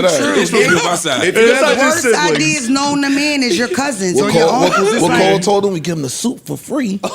Rent them spoons. Like this. Honestly. That's fucking out there. Like, shut the fuck up, bro. You didn't even know that the motherfucker was such a loser because you don't even really kick it with them until that one day you was free that afternoon. I try to have a little talk with him. You be like, oh, shit. I respect why I'm talking to you. Yo, you are dumber than me and mom even thought. You try not to tell him that you and mom think, yo, me and your parents think you are a complete idiot. You holding the family back a little bit. And they always super entrepreneurial. I can't work for people. I'm not that kind of person. I can't work for the white man. Yo, please. I can't work for the white man. Nah, we ain't lending you shit, nigga. We ain't lending you nothing. The loser sibling, I can see the loser sibling had a boyfriend before Glo. Nah, niggas. She was is 6. the boyfriend. She was 6. Oh shit. She is. She's the boy. That girl been one of them for her whole life. You could tell. She dug in the community. Nigga go rewrite the She got HR face book. tats. You know what I mean? The fade. This fade. Ain't nobody's judging her for it. It's just she's just gross. It's gross in general. And she sound jealous because another thing she kept saying. That's probably why the friend said something. It's a response. She said something to them first. She kept saying, "Well, you do for them friends. You do for them friends." It's just jealous shit. Some people friends with their Entitlement. family. Yeah. I don't know. I see it different. I mean, I don't know what happened in their family because every family different, right? So Here comes some maturity. You know what happened. It happened to every a little black bit, a family, little nigga. It happened to your family. It happened to everybody's family. Everybody's family got this. yeah, but I'm just saying, like, I don't know. 95% of black families, if it ain't you, it's your uncle's set of kids. It's your aunt's set of kids. You know the loser kid in your family. Yes, you do. But And if you're really But if they your confused right now, sibling- you Yeah, you are do. said loser kid. What is that? Right. You may be him. If you can't find a loser, you're it. Yeah. I get that. But like, if unless we got beef or some shit happened, I do feel like I owe you something How? as my Mark? sibling. Ain't no way we grew up together and I'm got money and you homeless, I'm with him. or you on a couch some shit and I got millions. I'm giving you something. I think that it's admirable that you wouldn't let your sibling get to that point, but I don't think you owe them that. Well, let me ask y'all a question. Do you owe your mom? Let's assume Scarface is right. Do you owe your mom to retire her if you can afford to do it? Does she want to work still? She working at FedEx in Memphis. Don't nobody want to work at FedEx. The headquarters. She Ain't didn't no say telling she's- what she do there. Yeah. One. And two, she might have that job with some good fucking benefits. She Yeah. might not necessarily want to retire. What but she does there is very important in this it's conversation. important, bro. Let's say mama Memphis, don't want to Memphis work. is the main hub. Parents be hard-headed too. They be That like, too. I'm not moving from this crib. I'm not leaving my job. Yeah, we don't know what I'm not happened. leaving this senior citizen And there's the other home. part that we overlooking. Who say she got all this money? I was just about Yeah, to. exactly. That's why. But Well, no, she has $25. She got $2,500. She has $22,500. That's to give all I'm 9 sure she got the that. $2,500. she has it for a one-off for $2,500. But just then, that's the thing. It's never a one-off. The $2,500 that expires in the summer. In the summer, she forgets that it happened, and now I need She something could have else. gave her the 25 before. We don't know. That's But what if I'm she saying. didn't, do you feel like she should? No. If she didn't, If she all she wants have to. to do is use the same lie that I've been telling everybody. Yes, you in my will. Oh, that's good. Yo, you think I look niggas dead? Yo, you Oh, think I ain't take shit. care of you? Niggas gonna Yo, be surprised. honestly, when I'm gone, This nigga. Millions, my nigga. And you going already Oh, now. I'm using that. Oh, my no, kids is dead lit. ass. Dog, Seriously. I don't care about your will, nigga. I need money today. Will you pay me now? Nah, nigga, off you Give me today. money Nigga. now. No, I will not. Nigga, off you today. So All right, it I'm in the doesn't middle. matter Oh, yeah, that how hurt. your sibling All right, bet. asks. I get That's it a then. little scary. Counterpoint. Yeah. Yeah, good point. Good Say counterpoint. less. Does it matter how your sibling asks? Like if your sibling comes feeling entitled, you still give it to them? No. I would want to less. It would affect how I think about it. But I'm saying at the core, I feel like I owe them something. To my parents, I definitely do. Again, if you got good parents, if your parents beat you or put you out or, you know what I mean, snitched on you, I get it, it's different. But if you have regular parent-kid relationship, I think your parents, if you can afford for your parents not to work, you should retire. If the sibling is going to leave streaks on my windshield after they clean it, then don't bother with it. Don't bother. Then just take. They ain't got the good squeegee. Yeah, if you don't have the old shit, that don't even really. Because it's a risk movement. If you can't they get ain't that, got the snap. then I just give you the money. You ain't got it. Go ahead. Yo, and I have a question for all of y'all. What's up, Big Mona? Because I have siblings, but they weren't raised with me. My dad had kids later, right? Okay. If mom should be retired, right? Should mom be the one to tell GloRilla that? Or do the siblings get together and say, yo, why you ain't retire mommy? You know what I mean? Like, can she come out and complain that mom didn't get retired? I feel like retiring a parent's more expensive than people are.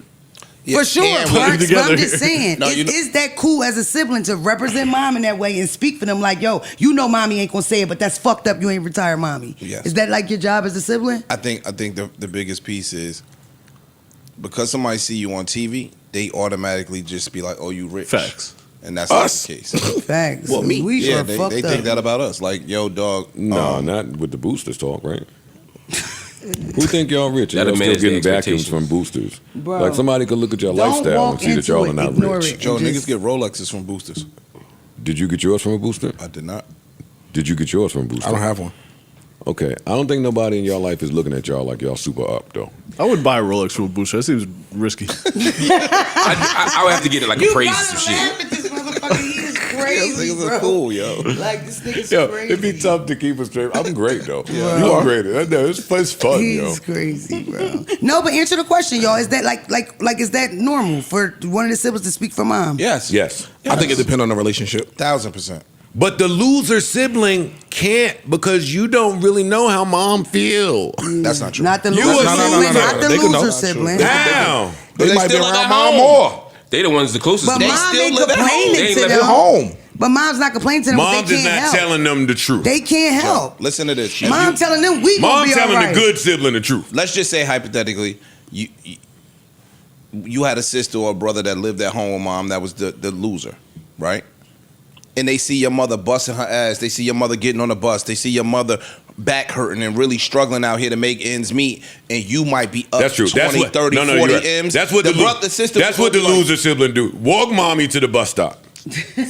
Yeah. Go get some of them bags. Yes. That's what you got it. Yeah, I'll get that you a case of Civic water, and bring drop them her off upstairs. to yeah, work. you're right, big dog. Yeah. You're right, big dog. Are you fucking shitting me? I know the mom is mortified though. I feel bad for mom. Word. That sucks. Like they had you. Or she like, yeah, like you fucking this up. I was just about to finally get some bread from Glo, and now you did this. Because Glo's responding, like Glo made her picture, because the daughter, because loser sibling, must have got a job at FedEx with mommy, so GloRilla used her sister's picture with the FedEx outfit and then put it on her Facebook, and the caption is Indeed. You do a lot of Facebook. Yo, if you confused out there about if you may or may not be the loser sibling, if your mother got you the job, Facts. It's true. Like, what? You're an idiot. No, hey, he got a point. Hey, if wherever you Got a work, point. mom put in a few calls, it's you. Facts. Niggas had to call in a favor. Mom was worried about you for like, mom ain't want to go to her grade worried about one kid. One kid doing good. This other one now, come on, call Verizon. Yo, come on. Come on. He just going through some tough Call the Lakers times front right office. now. That's crazy. Oh shit. Oh shit. You stupid. Ooh, we Oh ready. my God! Shout I even out quit to that. GloRilla sister, man. If I'm GloRilla, I'm never speaking to Shorty again. Yeah. I'm still I'm speaking. never Nah, I'm speaking gonna to go her. hang out. Shit. I'll make it worse. You know what else She about the pulled loser a sibling? pistol on her back in the day, bro.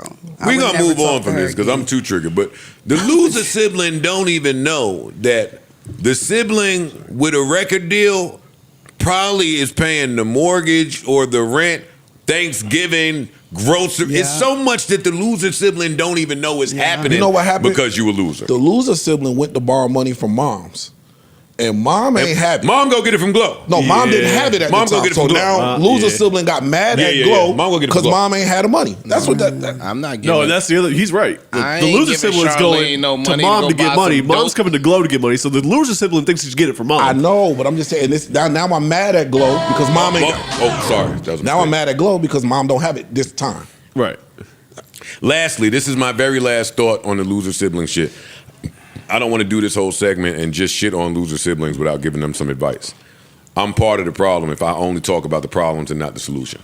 Oh my God. fair. Loser siblings. Very important how you time your makeup with your superstar sibling. I think this stud-faced lady timed this horribly. GloRilla is on Grammy nominations and probably 10 to 12 hit singles in. Know when you should have been plotting this move? Do you got a Walkman? You got an iPod? Let me tell you when you should have planned this. Whoa! Fuck sibling. I'm going right in that room. Yo, you need your sneakers clean. You need your laundry done. Yo, when you put your ear to the hallway and heard your fucking sister in the other room doing this, look, let me tell you how it sounded too. You heard it. That's how it sounded in the bedroom. Yeah. At this point, that's how it sounded, right? You was like, yo, what? At this point is when you should have been planning. When your hallway was shaking off this shit, listen. That's stupid. That bitch was too busy hating, I promise.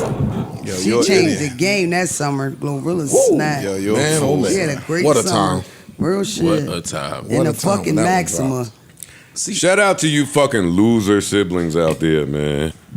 While I'm on the topic of losers, I went home the other day and saw that Corey Holcomb still had my name in his mouth. I'm really so confused about that with all the controversy he's been caught up in lately. Corey Holcomb, you don't fight well enough to do this with me.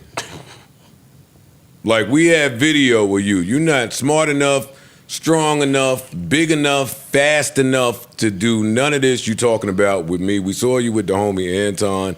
He asked you to walk outside and you remained stationary, Corey Holcomb. Please keep my name out of your mouth and don't take anything I'm saying as like a threat to you. I wouldn't plan on doing nothing when I see you. Actually, if I saw you and we were breathing the same airspace, I would take it as a threat to me, a threat from God, a threat from life that we even in the same fucking circumference, nigga. Corey Holcomb, your fall from disgrace has been one that should be studied, from kind of funny to kind of bummy to I'm just the dummy. You over there struggling.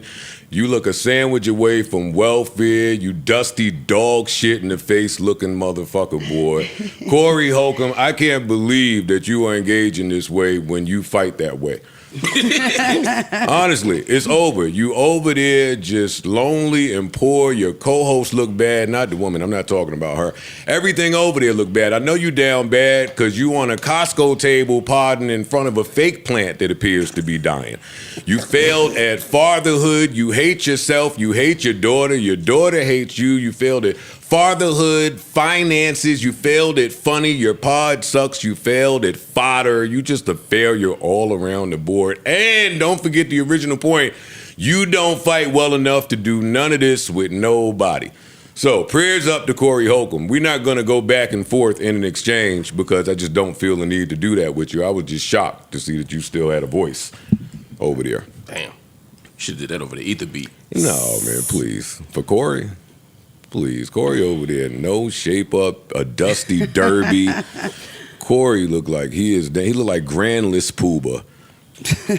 Grandless Pooba. Corey over there looking like the store runner for a black biker gang. Corey looked like he covered in just warts and scabs. Corey looked ashy yet damp. Like he like there's no reason why he shouldn't have the time for a back and forth with nobody right this second. It looked bad. It looks bad. It looks bad over there, and that's before he started losing all these gigs because of that video that came out. So prayers up to you, my brother. You're gonna need it. What else we got going on? I don't even know how to transition from that. Word at all. Who else I need to talk? There's a few niggas I've been needing to talk to. I just been letting it linger for a little bit. Do another one. Do another one? Yeah. Who? Who else on your mind? You got a little mental list? I have a list. I have a list, but on my list, because I'm so good-hearted, I try not to really talk about people that I know for a fact hate themselves. Because there's nothing that I can say or do. The job is done already. Like, so I normally wouldn't talk to Corey Holcomb. I don't talk to because I know that's how he heals. He heals from engagement and being in close proximity to celebrities. And I'm a celebrity, so it's no point in wasting time to do that. I can't make niggas hate themselves more than they already do. His dad hates him because he sucked dick, and he's watched countless men go in and out of his mom's room as she was selling pussy to support him. But prayers up to you, another one. I'm praying for all you niggas. Dead serious. I just had to get that out of the way. Sorry, but I mean, just a little pow. Let niggas know I did indeed hear what they had to say. And it's important because when you're going back and forth with gay niggas, really, like what do I look like? I can't go back and forth with a gay nigga as an ally and an advocate for that community, offend some other people trying to diss one person. That's not in my heart. And I don't really speak like this because I believe in the power of words and karmic retribution, but sometimes some of these niggas deserve it, man. So that's going to be the end of that. And if it's not, then we'll get into that other tea out there about you being an old Niners fan. You like Steve Young, boy. That's right. That's right, old Niners fan. I ain't talking football. What you think? That tea don't come our way about the pay for play with the young boys out there? You know Steve Young. Y'all know Steve Young, one of the greatest Niners quarterbacks of all time, right? I don't watch football. Ah, got it. Me either. He was the quarterback right after Joe Montana, man. So, I mean, all is well out there, but peace and love. Peace and love. You can't end that with peace and love. Peace and love It is to peace and everybody. love. Because I be chilling, man. But niggas, I think niggas think because, I mean, I be chilling, that shit is. And you inspired me with the Brian McKnight shit. So sometimes I got to come in here and let niggas know I'm standing on business. Don't put this I on. heard I that want no shit you parts of said. this. We're not going back and forth. It's not going to be exchanged. But here's what I think about a few things. That's all. Well, all right. Here at the Joe Budden Podcast, we like to keep it positive. We like to keep it full of love and light. All about high vibrations, high frequencies, love and light, building and linking. Come on, man. Stop playing. That's right. Stop playing. You built a Lincoln. Shut up, bitch. Well, that was. Y'all want to do another one? No. I got another one, Lo. I got another one, Lo. Nah, we don't need. Yeah, we don't need another one. All right, I'm You just might want saying. to cut that one. Why? That one. Why? Yeah. Congratulations on the Shannon Sharp interview. Hey! An entertaining watch. Yeah, man. I was watching that shit, looking at how mature I was. I said, I can't wait to get to work and be immature. Yeah, that was a good interview. I don't usually watch too much YouTube stuff for like the whole 2.5 hours or 3 hours or whatever the interviews be. I watched the whole thing. It was really, it was a really Thank good you, interview. man. Thank you. Shout out to Shannon. I had a good time. Doing it. It was a blast. I watched it. They did the live premiere thing. I watched it. It was good. They had you. He asked you a couple questions where I was curious to know which direction you would go, whether you go, high or low, whether you play in or not, and you kept it mature the whole time. Oh, he was on his media bag. Yes, you're in the media bag. I told y'all I'd be being mature when I'm away from here. Yes, You said it. You made up for it today, though. Yeah, you good. You even that shit out. You good. Quick. Yeah, we good now. On this pod? Yes. 3 minutes ago. Maybe not even 3. All right, well, come on. Let's talk about something fun. Maybe later on I'll get back to my list. Do y'all have a list? No. Absolutely not. Nope. Yes. Do you have a list of people that no matter what they say, you don't trust it? Yes. Yes. Yeah. Oh, mad people. Yes. Yeah. For sure. Couple family members on that goddamn list. But we talking about celebrities and shit too. Yeah. Celebrities, the easy one is obviously the politicians is easy. Like anything Donald Trump say, I don't care about. True. Any politician I don't say I believe don't it. care. The last year, I've become increasingly less trusting of Dame Dash. If Dame Dash said, I'm skeptical, and I love Dame Dash. But after he became the CEO of Revolt, I started being like, all right, maybe you're not a trustworthy name anymore. Well, and he's not. Right. The CEO of Revolt. Yes. Wait, so I've been sending investor money for nothing? I don't know. I'm just clarifying that he's not that. Shit, I want my money back. All right. Don't answer on it. I was about to say you got a revolt meeting. No. You had a revolt meeting. No. Ask him one more. You almost there. Yeah. They just think I be having meetings with all types of motherfuckers. I don't. You just said you had a groundbreaking, earth-shattering, orgasmic meeting yesterday. Orgasm. I know. So if I start saying them words, don't think Revolt. You might be the new CEO of Revolt. Nigga. That groundbreaking, life-changing, earth-shattering. I'm not gonna go to Revolt. Here's a little nugget for you. I might be the new CEO of Revolt. There you go. But if I start using words like orgasmic, not Don't think of referring to Revolt. that. It's not the title I'm referring to. Even though I am excited about 2026. That's why I feel J. Cole, yo. I'm so excited about all these positive things, and literally, there's absolutely nobody to talk to about it. It is such a lonely, disgusting feeling. Must be tough. Fuck you. No, I feel for you. So yeah, so you gave your list. Who else? Anybody else got a list? It's who you hear and be like, yeah, no. I got a few, and some of them. Sorry, last time I said his name, he called Joe. Game, but Game is on that list. Yeah. Ross is on that list. Ross is on that's that a good list. LeBron is on that list. LeBron's on that list. Fat Joe is on that list. No disrespect. Sorry. Yeah. Khaled too. Keke Palmer. Keke Palmer's on that list. I know y'all be trying to shield y'all girl. Keke Palmer is on that list. Blueface is on that list. Krishan is on that list. Who else? Yeah, I don't even listen. Kevin Gates, another one. Oh yeah. He been on that list since he started that car with his hand. Yeah. Brittany Renner and her new man. They both on the list. I don't even know, boy. Yo, he ain't even do nothing. How you gonna put him on the list? Sorry, Carisha. He married Brittany. Carisha's on the list. Oh. I don't believe a word Carisha has to say. Sweetie, love you, baby. You're beautiful. Sorry, I don't believe a word. Well, she don't really say too many words. Yeah. But even in the songs, I don't believe her. Sweetie, don't believe it. Sorry. Who else? Bruno. See, it's not really a list for me. I don't believe most people. I don't believe most people. Yeah, that's the problem. Yeah, but some people, I don't Especially believe in entertainment. nothing you say. Especially in entertainment. Why you not gonna believe Bruno? Because he owes some niggas some spanky?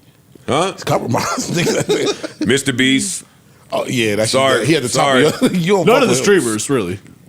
Joe don't fuck with Mr. Beast. Mr. Beast, I don't believe a word or a facial He even expression. did shit, though. I don't. He did a lot. He did a lot. Just nobody know it yet. How Mr. old Beast, is that Mr. nigga? Beast did a lot. How old is Mr. Beast? Who else I don't believe? Orlando Brown. Oh yeah. Yeah, I don't believe him at all. Yeah. Yeah, that's one. That's I'm a good one. Yeah. That's a good How about one. Soldier Boy? Or niggas from Orlando too. He be right a lot though. Niggas from Orlando. A dude from Orlando Unbelievable. is sketchy. You want women and older people to be from Orlando, but a dude from Orlando that's like in our age range, if he's from there, I don't believe one word he has to say. That's fair. Shout out to Orlando. It's regions that's like that. Sir. Niggas in Vegas. I'm going I don't down. land in Vegas No, and be like, no. yeah, Vegas, no, not at all. Not at all. The niggas when you land internationally in some of them spots, where as soon as you land, they got every drink available to be made. Yeah. Nah. Nope. Sorry. Ain't trusting y'all Well, a neither. lot of that international shit is on the Who list. else? You you pyramid scheme niggas, whoever was involved. Spectacular from Pretty Ricky. Not a single word that he has to say. Not one word that's Spectacular from. He could be a great guy. Sorry, I don't believe it. Raz from B2K. Mark Sorry, Houston. sorry. No, I believe him. He don't really talk. He just be with his baby. Bow Wow. Sorry, another one. I'm not. Nope. That's another one on my list. That's a good one. It's a lot of these niggas. I don't believe anybody. No, but some of these niggas. The list is with more you. of like Who do people you I believe? Yeah. But, yeah, just write it down anyway. You write it down, but hey, y'all know I don't believe her. I don't believe. Absolute. I don't believe her publicist, her stylist. I don't believe nobody that worked for her. They couldn't help it. No, but write it down so they don't know what I'm Yes, talking please. about. I got you. Let's see. Stephon Diggs. Sorry. Who else we going? Who else? James Harden. Anything he got to say is a lie. Talking about, yeah, I left the Clippers because I wanted to help them rebuild and get draft picks. I know, buddy. You're a liar. I'm done. I'm done with you. I think we would be surprised to learn how. I think we would be shocked to learn how many lies come across our radar daily. A lot. That's real. Mm-hmm. Shit, damn. What percent you think of lies? Nigga, the whole news. Half. 80% of the news. I'm I think is going fake. way higher than half, B. Yeah. I'm 85. You might be right. Niggas be getting lies off. Niggas be getting lies off. That's why you wake Niggas up. get locked. Who up here gets the most lies off? Hopefully me. Joe. Hopefully me. That's not on air because it makes for great pod entertainment. The consensus answer would probably be me. You agree? In real life, not so much. Not so much. In real life, it's probably a different answer. Who's your answer in real life? Somebody on that couch.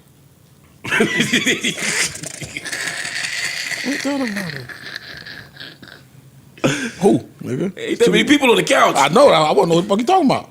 Pick one. You I don't pick even one. think It's your there's a- choice. I don't think there's a wrong answer. Oh, shit.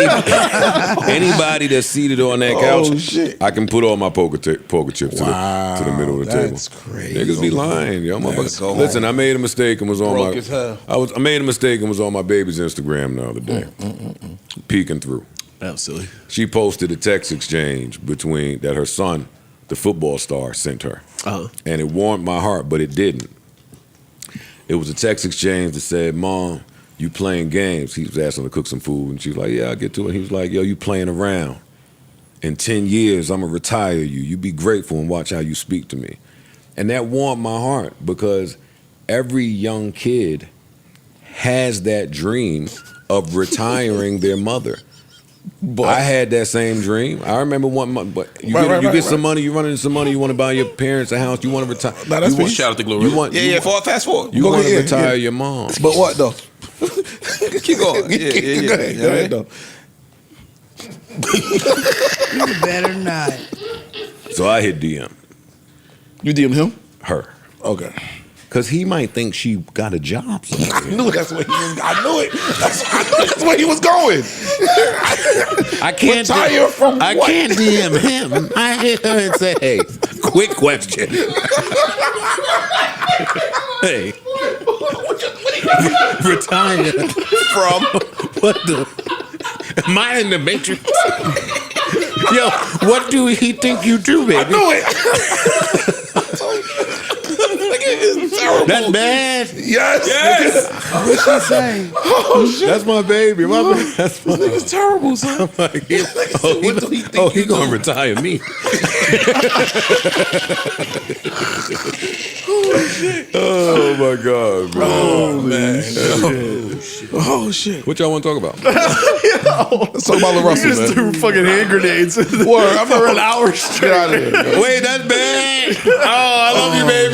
That's funny. I love my girl. That's funny. But I mean, funny hand grenades, but what do we think? She don't. Anyway, Post office. Mona. Like, anyway. LaRussell. LaRussell, if you're unfamiliar with LaRussell is, or he was the independent act. King Indy. Huh? King Indy. Yeah. King Indy out there in LA. Really good guy, good spirited, was championing independence and kind of taking his fans and audience along the journey of what it looks like to truly be independent. He was giving out jewels, he was giving out knowledge, and he was being very transparent about some of the deals that were coming across his table. He was like, yo, this is why I wouldn't accept this deal as an independent. Why would I, yada, yada, yada, yada. He even did that for Roc Nation. He said, he got a clip out there that says, Roc Nation sent me a contract. It said XYZ. I would never do such a thing. Recently, he's been selling his project for $1,000 and up. Kyrie Irving purchased one for $11,000. Somebody else purchased one for however many thousand. And he was running a campaign that said, hey, y'all, I'm trying to sell 100,000 copies independently of my new project in 30 days. I thought that was the flyest shit ever. He turns right around in this same campaign and announces that he is signed to Roc Nation, which was met with mixed reviews because of what he has stood on for so long. So I'm asking you guys how y'all feel about it. Isn't Roc Nation just distribution? Yeah, I was gonna say, does that mean he's not independent? Now. Oh, okay. Not now. Remember, Roc Nation is everything now. Oh, true. Okay. So just so I clarify a question. So by signing Roc Nation, you are by definition no longer independent.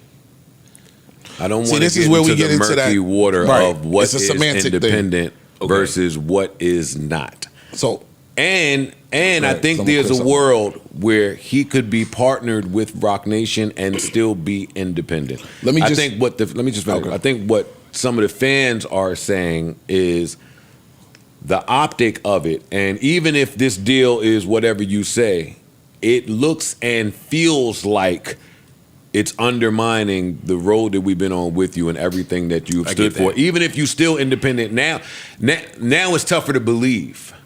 It's tougher to believe you when you say, I'm trying to sell 100,000 copies of my album in 30 days. Because there's been, for over 10 years now, there's been labels that have done the inorganic thing by trying to make it look organic. Yeah. So it's just tougher to believe. I get that. Now. And And honestly, I mean, if you're asking me my opinion, which no one has, why'd you do that? Right. Why'd you do that? I might get an answer. Why did you do that? As a fan. Why? Mute up. Why? I'm not saying there's not an answer to that. Okay. I'm saying when people ask the why, it will appear that you have had, it looks to me, I'll just talk to me as a casual fan. It looks like you have had so much success independently as a brand new act out there grinding and preaching the good word. You've done this and I can't name one of your songs. True. That's part of why. That's part of the not why. That's part See, of the not why. and that's it's two people looking at the same thing, pulling different opinions. Exactly. I totally get the mindset of, hey, I would like some help. I'm tired of spending out of pocket. I'm tired of being alone. I would like some of my songs to be heard. And I get all of that. But if you've had so much success without a hit song, why would you do it now? What is so much success? Your idea of what so much success is and maybe what he wants success for himself could be two totally different things. He could have literally, I've seen people do this where I've gotten as far as I can on my own to what they believe. I hit the ceiling. And now to get to that next level, I need some shit that I can't get. I can speak. Hold on, let me fuck with him for a little bit. Then you can't ask me. Can I go first?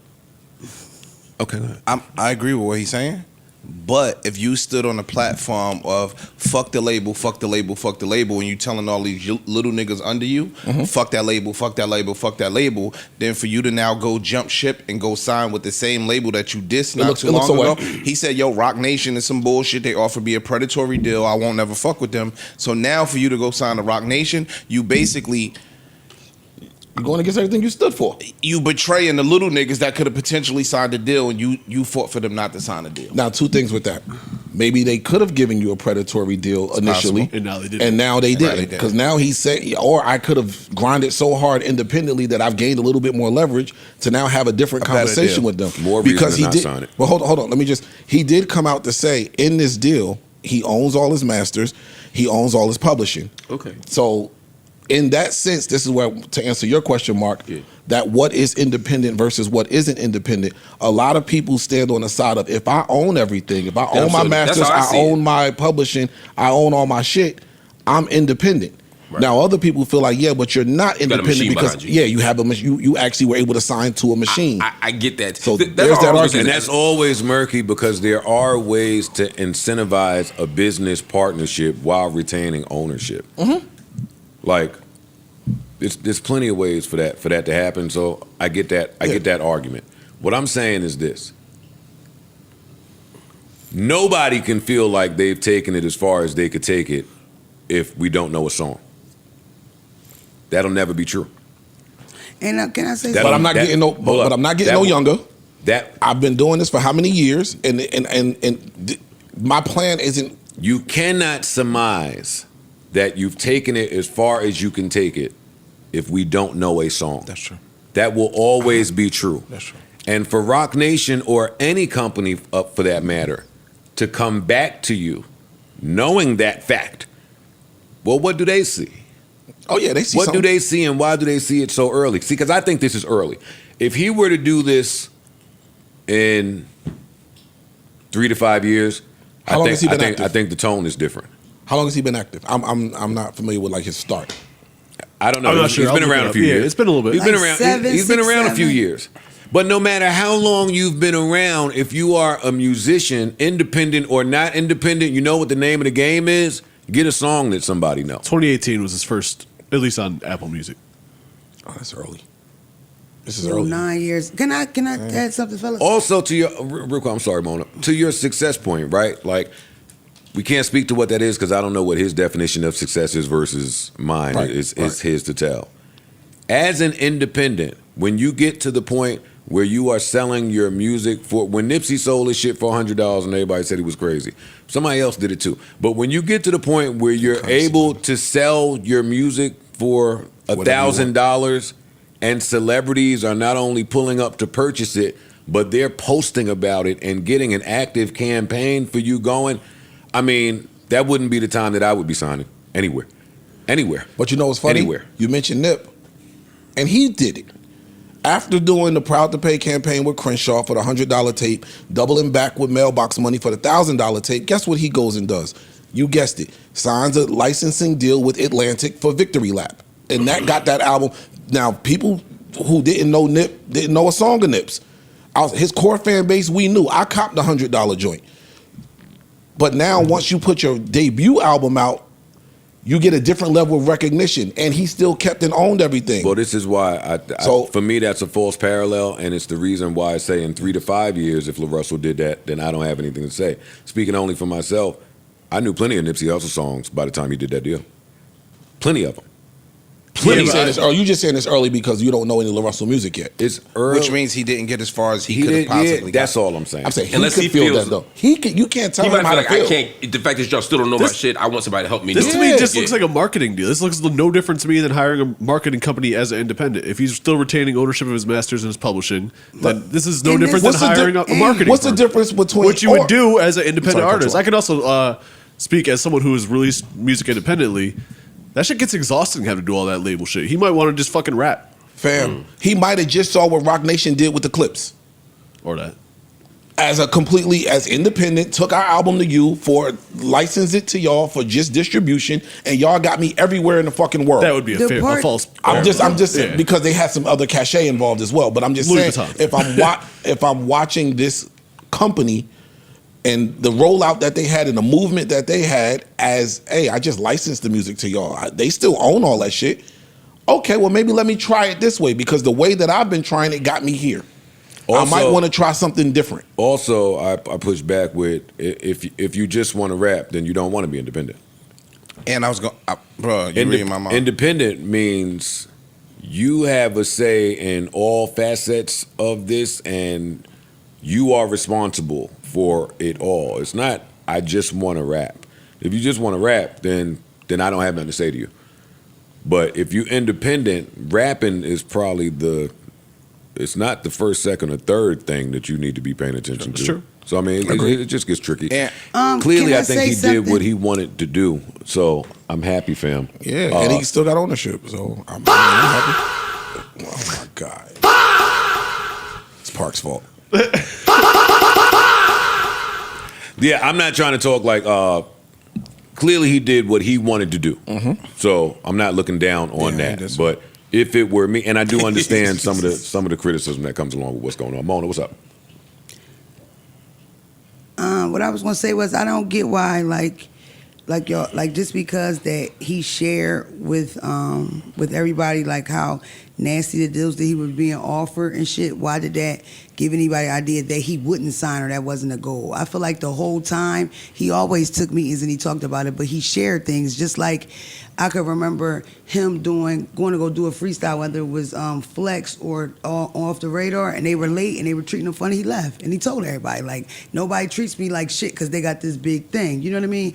I feel like y'all confusing the fact that he shared it, even dogging Roc Nation out with this never was the goal. I think he was always trying to like sell himself to get the best kind of deal. You talking about he owns shit? That's a pretty good situation. So it's like that's where I think LaRussell, my nigga, LaRussell came on the podcast. I've fucked with him a couple times. Went to LA, fucked with him. It's like I don't think that was ever not really the mission. I think he would have did it either way, but I think it was always like, you know what I mean? To get a good deal was always the goal. Yeah, I don't want to sign a predatory deal. Some people feel like listening to him, it seemed like he championed and understood the upside in remaining independent for a little longer than what has been displayed. And I totally understand that and agree. And agree with it. I could see him alienating some of his fan base that were there for the journey. The journey was niggas be robbing themselves of the journey because it's tough. The journey as an onlooker is the fun part to watch.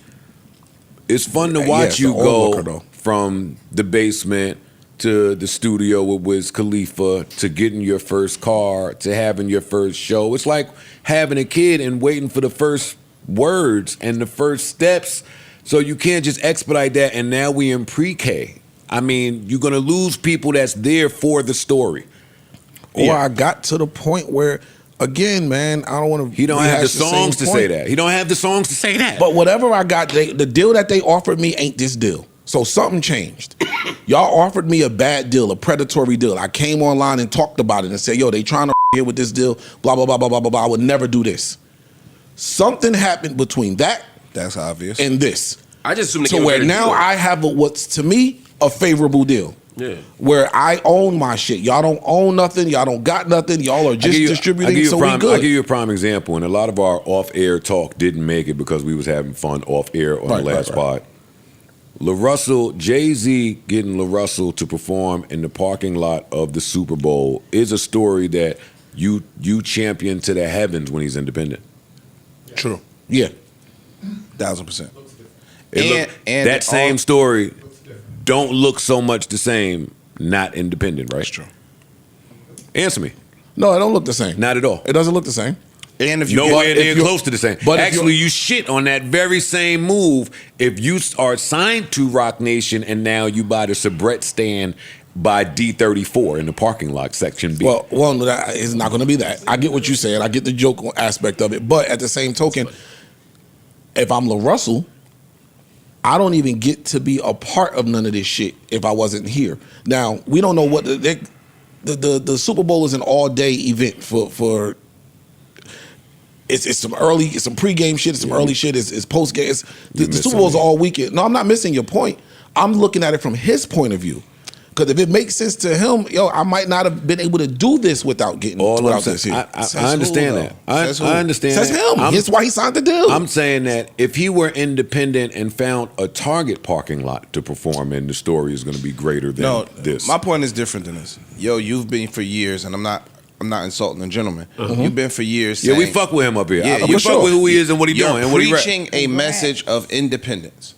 And everything that you keep saying is, yo, he couldn't do this, or he felt like he couldn't do this. And that's the same thing with the niggas that signed to the label from the rip. They feel like they can't do their own marketing, which might be exhausting to your point. They feel like they can't get my songs played around the world because I can't go around and pitch my shit to all of the program directors nationwide. You can't. But that's a part of the struggle of being independent. So when you tell these little kids, yo, you don't need that, you don't need that, you don't need that, you basically contradicting yourself by saying, now I'm going to tap out because it was too difficult. That's what we disagree with the tap out. As a fan, on that, as a fan, I think if you got a different explanation, he owes it to us. Like even starting to say like I own my own masters, like as a fan who went along for that ride, I need you to tell me why you made that choice. If I've been riding with you and now it feels like a contradiction, it could be. And like I said, to me that sound because I own all my shit still. Yeah.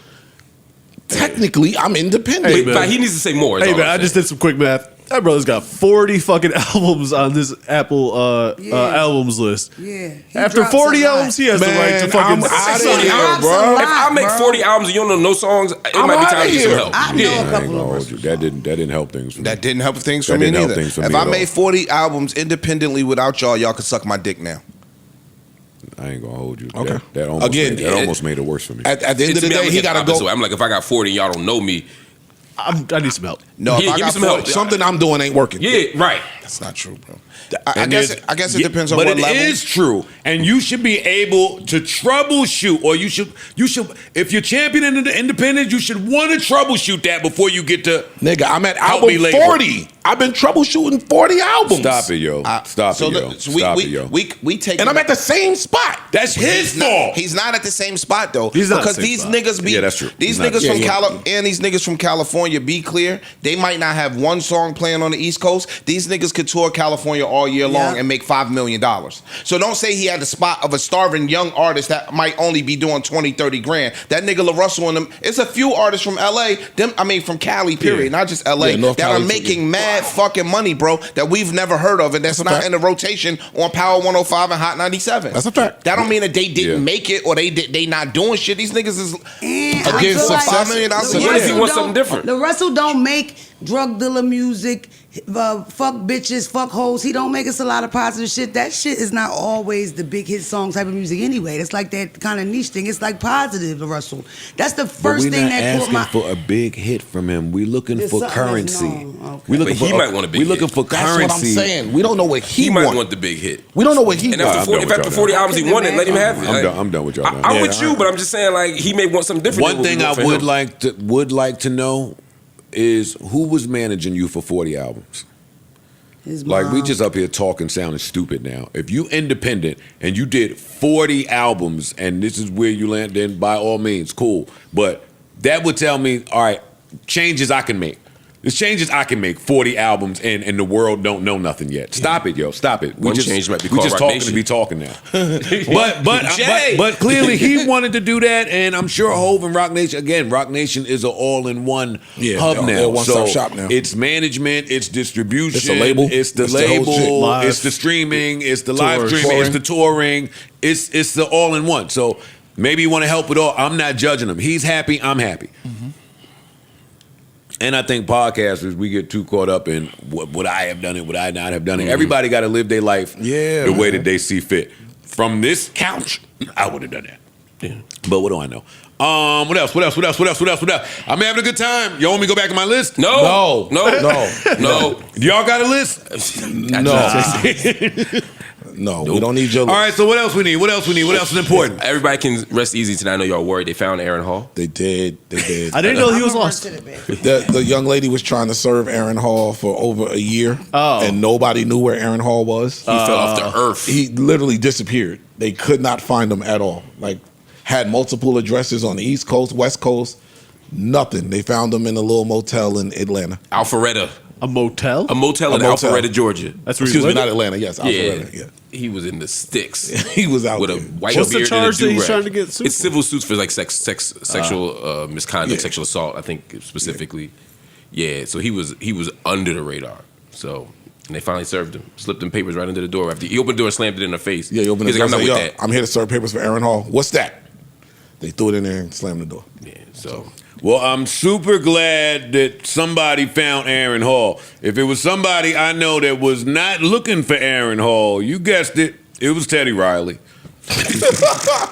Teddy Riley, I've been watching a couple interviews. Teddy Riley's supposed to come up here soon, but I've been watching some interviews that he's been doing, and Sway asked him straight up, like, listen, man, I see Guy is going back on tour. Teddy Riley said, no. Guy is dead. Them niggas don't fuck with me, and I don't fuck with them. It's just new guys. It's some niggas. Guys. My guys. It's me and two of my guys. Going on tour. That's how you know you ill, boy. When you could just pick up two niggas and keep up the same rate. He's going out as Guy? Hold on. Teddy Riley is going out with two new people As Guy. On tour. And that's how you just know Teddy Riley is the man. When I thought you meant Aaron. Parks, mute up for a minute. My Let me bad. get my Trying to joke get his shit off. Yeah, off, shut the man. fuck up, Park. When you can pick up two niggas that don't nobody know and still keep the same level and rate of success that you had previously, you know that person's the man. Come on, y'all. You know Teddy Riley. Come on, right? Yeah, that's a fact. Oh, you an asshole, son. I don't like that you be getting my jokes too early. Let my shit, know you. but let my shit bake a little bit first. I know you, son. I know your mind. You an asshole.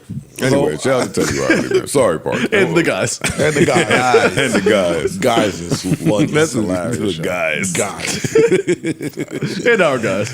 What else is important to y'all? What else are y'all passionate about? I think we kicking ass this part. Come on, February, we not playing. No, we ain't playing. February, we ain't playing no games, man. Stop playing with us. What else do y'all feel passionate about or needs our attention? It's a little sad.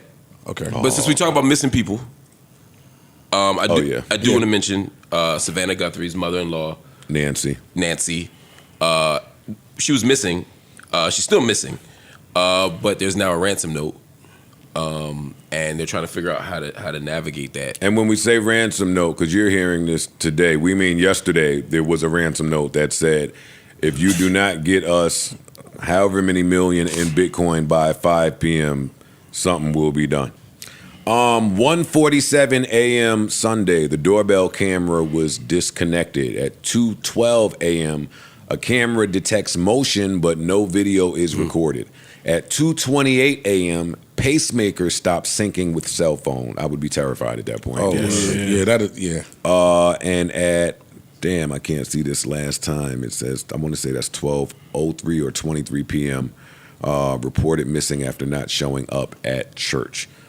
So that has been the string of events. This is disturbing. Yeah, it is. It's disturbing. It is. It's terrifying, man. They're talking about the word on the curb. Police are saying there are no suspects. The internet is saying there's one suspect. I won't say because it's irresponsible without any proof or whatever. But they're saying it's the brother-in-law. That's what the internet is saying. Allegedly. There's no facts supporting this. Again, police are saying there are no suspects. But on the news, they like, dog, if it's a kidnapping, it's probably a family member. How do y'all feel about that? Probably so. Somebody that know y'all. Or somebody that's close to somebody that got some personal information. Yeah, because if you're if you're like an international kidnapper, you're not targeting Savannah Guthrie's mother-in-law. That wouldn't be like where you'd go. This feels personal. Yeah, this feels and personal. then asking for Bitcoin, right? Seems smart. That's definitely the thing you want to Bitcoin ask is smart for when you kidnap people. I don't get that. What y'all saying? Tell me. Because the digital currency is really, really hard to track, and you can move it around digitally. As opposed to cash is tougher. Okay, I understand that. Yeah, that makes sense. Yeah, that makes sense. It's encrypted. It's literally the point. So that part makes sense. I don't understand. I'm with Mark. Why would you target this person? This person is. God forbid if any of you guys were in this situation. Let me take it off y'all and just speak for me. If it were me, this Bitcoin would have been out of my account 10 minutes after I got this message. Are y'all the type to immediately pay like me, or would you be trying to let the police do something first? Specifically for our mother-in-laws? Yeah, I can't. The who matters. The who is very important. Matters. It's her mother. It's not her mother-in-law. Oh, I thought it. The boy said mother-in-law. That's like it's her mother. It's her mother. They suspect the brother-in-law. Got it. Gotcha. Okay. I thought it was the mother. The police don't. The internet I thought it was mother-in-law too. Yeah, I thought it was the mother. I got no, her mother, Nancy. Okay, oh yeah. No. Yeah. There's no amount that I wouldn't pay. Immediately. But you wouldn't just send the money ASAP. That's not true. Because you have no guarantees at that point. Like if I just send the money, that don't mean I'm gonna get my mom back. That don't mean that, you know what I'm saying? Like it's still gotta be some like coordinated. Yeah. But I would still be sending it to see. I would have the police or whoever is behind me I'd be on it. alert. Yeah. But I'm sending that to see That's what happened. For your mother? For moms? Nigga, they can have the house, the kids, the dog, everything. I'm just saying sure. it's still not gonna be an immediate thing because there's still no guarantees once you send the money. Well, I'll be by the phone in case a text comes from you know what I'm saying? Point. Yeah. Give me proof of life. Let me, all of that. Yeah, you got it, big dog. It's a nightmare. That's a nightmare, bro. Yeah, I can't even imagine. It really is. And just the facts that you read, the timeline, shit like the camera, all of that. Somebody got to know that house. The pacemaker. Somebody knows. Somebody that house. cut off the pacemaker sink into the. That's not Joe Schmo the crook. That's not Joe Schmo the crook. I don't think so either. Yeah, that's somebody that know y'all. That's somebody that been there. That's it's high level shit. Yeah. Yo, this is a very serious matter. Prayers are going out to the Guthrie family, Savannah and Nancy. Sure. We definitely are praying that you are alive and well and all is good. Indeed. You know what this plan reeks of? You guessed it. A loser sibling. I mean, a loser sibling. Hey, and even if it don't, hey, you know who we not rushing to contact when mom gets kidnapped?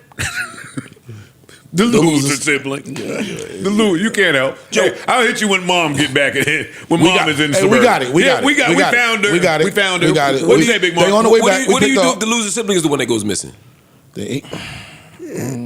How much Bitcoin you putting out? Well, I'm not putting out anything. Mom gonna have to go on a retirement fund. Oh shit! Damn. Well, I'm putting out something. I'll put out something if the rest of the family tried to scrape it together and couldn't. They were short a little bit. Yeah. I'm go down to 20. All right. What if they ain't got nothing? They scrape. Then they shouldn't have got lost. Hey, kidnappers. Loser sibling shouldn't have went that far. Y'all got the wrong one. We don't. That's crazy. And anyway, if the loser sibling get kidnapped, nigga, you been a loser long enough in your life to figure out an escape. They know how to get away. Yeah, a way to get out of there, nigga. You should be resourceful as a loser. Take some little league glue. Yeah, put a rope. Nigga, get the fuck up out of there. Yo, again, this is all for jokes. I don't want to trigger any of the loser siblings that are listening out there, because your listening is important too, I guess. They don't know they the loser anyway. Some of them they might. Some of them do by now. Some know. Some of them do by now. You know the problem? That's the thing about age. Age sometimes can act as a mirror at, like, you 56, no shoelaces. On the twin bed. Pork and beans. On the twin bed. Yeah, twin bed. It's asking mom dusty what's for in dinner. there. Mice is in there. You know what I mean? You got the poor mice traps. You ain't even got the good shit that's gonna catch a mouse. You got the shit where the mouse walking over it. The mouse ate that shit. Mouse laughed at that shit. Yo, the mouse kicked that shit out of the move, nigga. Mouse over there playing double dutch. Yo, you left ham today? Oh, nigga, flip your little bum ass trap, nigga. God. Fuck your trap. I went to ShopRite, got the little broke mouse traps, and put some cheese on. And the mouse ate the cheese. It stared at me too. Joe, this ain't gonna work. Joe, you gonna need more than get this. sharp next time. Fucking Monterey Jack, you bitch ass nigga. Nobody want American, you rich. Sure enough. All right, let's see. We did LaRussell, we did Savannah, we did GloRilla, we did LMA, we did Tatum, we did Cole. What else needs our attention? Anything happening in you guys' life that y'all are passionate about that we need to share? Come on, give it to me. I'm a little frustrated. There we go. Let's go, Mark. Let's go, Mark. Y'all see, I put Kevin James on board. I'm sending this to you now, Park, so you could see it, man. Okay. I like to organize and do some activism, support my people. And I thought Kevin James used to play for the Kings. It's a few. That's Kevin Martin. I thought Kevin James was a that's comedian. the jump shot. Yeah, I thought I was thinking the comedian. No, Kevin James was and is, I guess, the president of Morris Brown College, and he is he's somebody who helped really build the university back up or the college back up. You know, after it had like 10 students at one point, literally got his accreditation back, fought, did all this stuff. Then he got randomly, it seemed, fired as president, and every black journalist, every black activist came out and said, "We need to give this man his job back. This is wrong. The board should not have done what they did. They have no explanation. We're gonna lawsuit. We're gonna picket. We're gonna rally to Georgia." Did they ever say what he got fired for? No, they said that was his whole point was I did nothing wrong and I've been fired without cause. Okay, go ahead. And some people said there's a reason, but we don't want to say. And they're like, that's wrong too. You can't just fire somebody without a reason. And so we fought and we got him his job back, man. Salute to the black community. Let's go. And then a day after or a week after he got his job back, this clip comes out. You know, even though I may want to, you know, I got to look at the big picture. Like, okay, if I bring Jess to Atlanta to come her mentor and hire her, I thought the other day that I might even have you as my executive assistant, right? Oh no. You know, if I give you the dick, then you might not be able to handle it. So he working. That's on a Zoom call? Oh shit. So yeah, right. It's a FaceTime, I think. But there's multiple people on this. I think the bottom is the people. That's like a clip from somebody's show. But yes, it was a FaceTime that he had with this woman who he was apparently recruiting as his something or other. Executive assistant. Yeah. He didn't even practice that line enough in the bathroom mirror. Like he sounded like he was rushing it out, like just trying to get it out. He sounded like he was unsure about Nah, the nigga sound cocky to me, Paul's like, yo, dog, I'm used to doing this. Me too. If I give you the dick, man, you ain't gonna be able to handle this thing. See, he didn't sound like that. Yeah, he didn't say it like that. You sound You sound like a vet when you say Yeah. like. Oh, shit. You got the OG confidence. I'm just saying, like he didn't sound like that. He sounded like he was workshopping that shit. Nah, honestly, not to me. No. He sounded like he said it like the job ain't paying too much. Like it's gonna take some extra convincing. So what happened after that? He sounded like he definitely live in Atlanta, huh? So what's next? Oh my You a God. freak. Yo, What's you next? an idiot, bro. Just saying he has an accent. That's all I'm saying. That's all I meant. Okay. A little Southern twang. So does he lose the job again because he freaky? I don't know. We're gonna find out. But the internet is very upset. Everybody's like, nigga, we put our shit on the line for you. Yeah. And if this leaking, you know, it's other shit gonna leak. Oh, for sure. Facts. It'll all be. Yeah, the over. first time he did that, did something. He was too comfortable on the phone. Yeah, Is he an older guy? No, he's probably like me-ish age. Okay. That's yeah. Wait, hold on. Wait, you. It's oldish. Wait, y'all dead ass? What you say? Y'all dead ass? He is the what? The dean? President of a university. Of a university. No, I got that. And my nigga, you be acting like you 36 for real, bro. You 45. Marc's 47. We in the same boat. Dog. We would have been in high school together if you went. Not really. Yes. We're not really in the same boat. I'm mid 40s. What are you? What I'm telling you is, in an alternate universe, if we both were single and I had to hook up with two beautiful joints, when I told Shorty's friend about you, I would say, my older friend. And when I told Shorty about you, Antoine, I would say, yes, he's older. They would ask. They wouldn't. They would. Tell them They niggas would. They wouldn't. Because when I show up, they're going to be like, hold up, Will. who older? That's before This ain't adding up. Which one older? Well, look, he showed up. I'm saying before you show up, they would. I know. And I would That's have because to. he be hating. Yeah. Yes, he's older. He's older. I have an older friend. Hey, I have an older friend. Yeah. What? Yo, these niggas, You ain't shit. these niggas tight to date an older friend. I'm not. I'm cool. You are the older friend. No, I'm not tight, though. No, he said older gentleman, and you like, wait. Like you just 36, like you a spring chicken, nigga. You're old. Spring chicken. Your back hurt when you get off that couch. You are age. No, don't. Nigga, my daughter back with her getting off this couch. This shit's uncomfortable, nigga.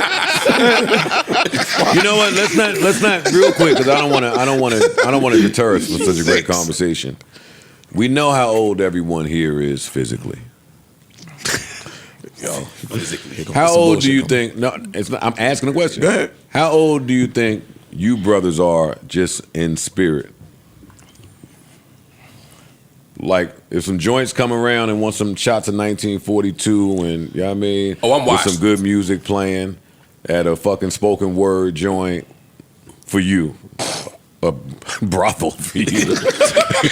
Massage parlor. Come on. Yeah, exactly. Spoken bird. Hey, spoken word and spoken bird. How old do y'all think y'all are in spirit? This ain't meant to take a long time. I'm old. moving No, right on I'm after probably I'm mid 50s in spirit right now. I admit it. I'm washed. this. See, that's where I went at. I'm way more immature than y'all. That's not true. It's not true that Yeah, I'm that's- more immature than On Marc and Ish. screen? No, in life, he's more immature than us. Like, really? That's not true. But okay. That's funny. Then as who? shit. You've never seen me really outside, so stop caping. That's not true. Can you go outside anymore? We should see you sometimes. Bullshit, yo. Yeah, don't just let Troy see you. I don't got no money for the strippers, so you can't see me You know outside. what I mean? And Troy sound like he had a little beef with me too. You be talking to Troy about me. Troy was aggressive when he was like, He said 6 "Hey, what's up? What's up?"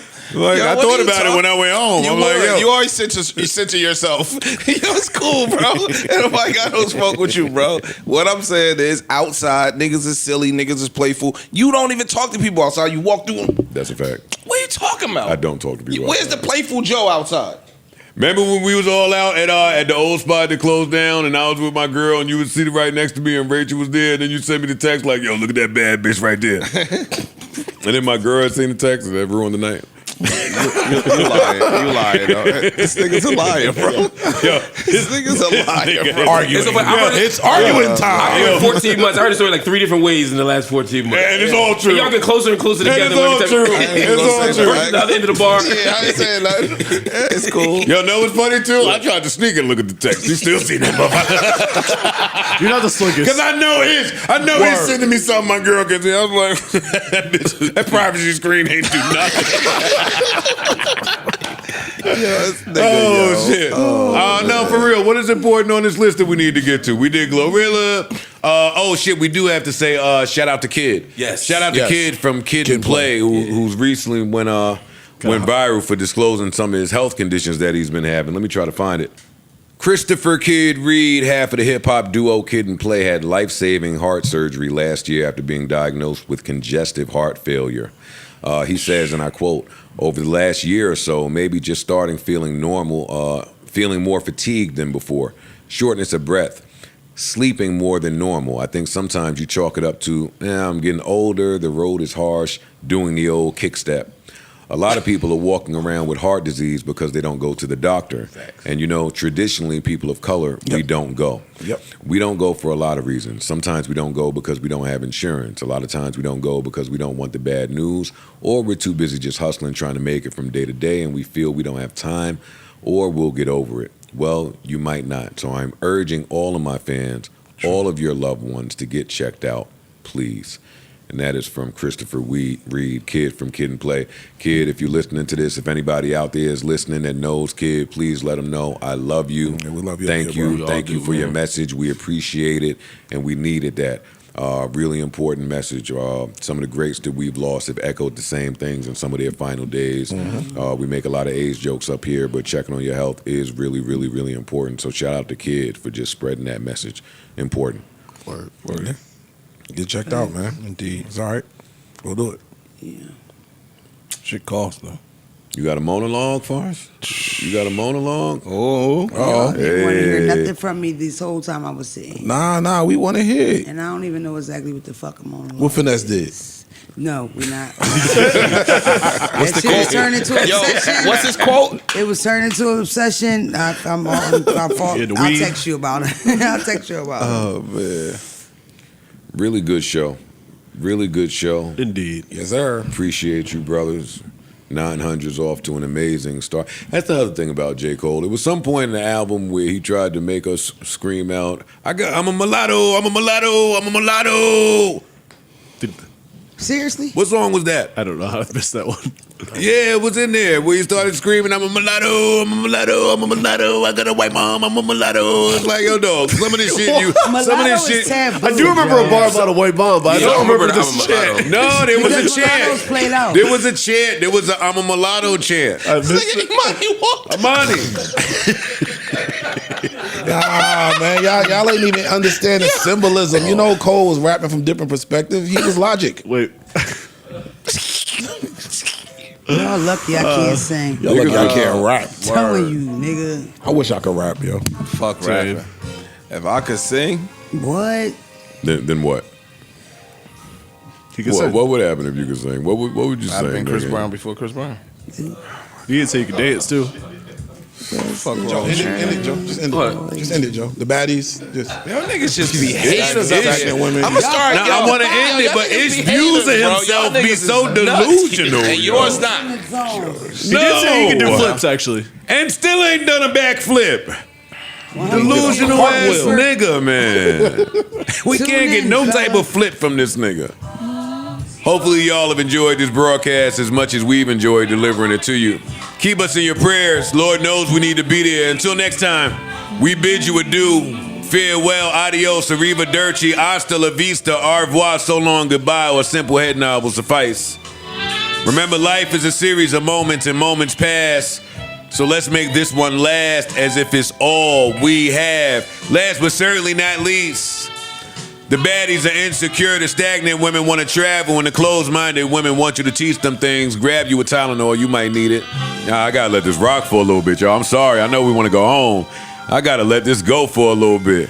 I mean, word to mom. What y'all doing this weekend? Anything? Come on, outside of your Super Bowl plans. What's up with your Friday and Saturday nights? We're gonna be right in the crib. Getting ready for the Super Bowl. In the crib. Y'all know we got a severe cold front coming, right? 1 degree tomorrow. 1 degree, 4 degrees. Yeah. Central heat. I won't be here. I'm flying to the Middle East for a Don't speech. care about that shit. And space heaters. Yeah. Where at? Yo, again, Qatar. if you out there and you are homeless, climb your ass under a car with a blanket, nigga. I ain't gonna hold you, nigga. The homeless niggas is dying from Who says hypothermia. Yes. It's supposed to be warmer next week, though. Thank God. Yeah, but they got to survive tonight. Oh, yeah. To make it the next week. Climb under a car, yo. What's wrong with you? For real. You got to body the heat game if you're homeless. They body it too. Mona, what you on this weekend, man? I'm just getting prepared for my birthday next week. Hey! So what's your birthday go? We in Philly on the 14th, and we in DC. We had a second show on Sunday. I'm working on my birthday. Get them tickets, nigga. We got you. Let me see what I got going on this weekend. Not too much to write home about. Saving some money. Fucking Bitcoin is down. I lost 200 grand. Crazy down. Yeah. It don't matter. Man. You still buying? I'm still buying. But I lost like 200 grand. More than that. Probably 250. More than that. It's cool. Nah, You know you about up. You can say that without a I know tear you- coming out. You got some Bitcoin over there. You do, got but more I than mean, 2 coins. I wouldn't know what I got. I know how much money I had, and I know how much money I got now. Yeah. 1 coin, 66 grand. Yo, y'all have a good weekend out there. Actually, man, hold up for a minute, man. For the freaks out there, stop playing with us. Stop playing with us, man, on Super Bowl weekend. Really enjoyed this broadcast. We will see you same time, same place next week. Have a good Super Bowl weekend. Stay safe, stay safe, stay safe. Make sure to get your Valentine's Day plans together. Go to the gas station, get your flowers as need be. The boosters got you. The boosters. The boosters. That is when you hit the boosters. What? You're right. Look, I got you a new vacuum cleaner. I'm glad. Happy Valentine's Day. It's so stupid, yo. Sorry, that's what they had. So you can get flowers from the booster, but you can't get a bag? Like, what are we talking about, yo? Yeah, I can get a bag, but it's gonna be for her. I know. Mine, I want with the duster bag. I want with the shopping bag. I want with the receipt. I want my customer service in case something goes wrong. Booster, yeah, you think got is a the smoker, old school. Yeah, you got the old school Sherm head booster. Joe, these niggas pull up with a trunk full of everything. You get everything. Where?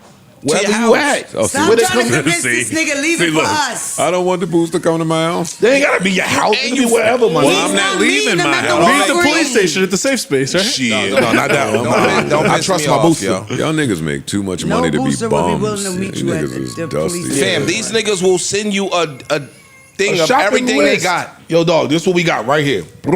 And what else do you need? What else y'all be needing from the booster? A vacuum? What Nigga, else? I just bought 2 central air systems this week. Fuck you talking about? Whole systems. This week. You out your fucking mind, nigga. How much you say? You know what? I'm not so mad at that, though. You really want to know how much? Yeah. But I'm not mad at that. Matter of fact, I bought 3. I bought one for my man. The one that I bought for my man, of course. it was $7,200 and they gave it to me for $3,300. What you talking about? You take You that. You did take that that. for a friend of yours. Yes. He gave me my money back, and then I bought 2 for myself. The systems alone was they about like $3 grand, $3,100 a piece. He gave me 2 for $3,500. I'm not mad at You this. sit over there and do what you doing, nigga. I just said I'm not mad at this, but like that makes sense. Yeah. No, you got one Shouts of them. to the boosters. Jealousy, out One a of them. motherfucker. And if y'all know any good boosters, you know. Wait, you Hit said us up. I said hit jealousy Mona a up. You said motherfucker. jealousy is a motherfucker? Niggas mad as shit. They paid $1,000 flat for the what I mean? vacuum. Big Mo. Niggas mad paid they gotta $1,000 play flat full for the price. vacuum. They tight. Come on now. That's the other thing. Your little that bothers me. $1,400 That's the other thing Balenciaga that bothers hoodies. If me. I could get them for Seriously. $5. Yeah. We gonna come in here matching with you. I hate when niggas detect jealousy wrong. Like I may be jealous about some shit, But I'm just that this cool. particular, We gonna show 'em. But that right there. this particular I'ma start topic. coming in with all my stuff. That particular topic I'm Good. secure with. Listen, y'all hold it down out there, man. Have a safe, fun, amazing, warm Super Bowl weekend. And until next time, man, y'all hold it down. If I could do this, What? If you could do this, being a nigga here, a lot would be different. just wrap the show up, nigga. Wrap the fucking show.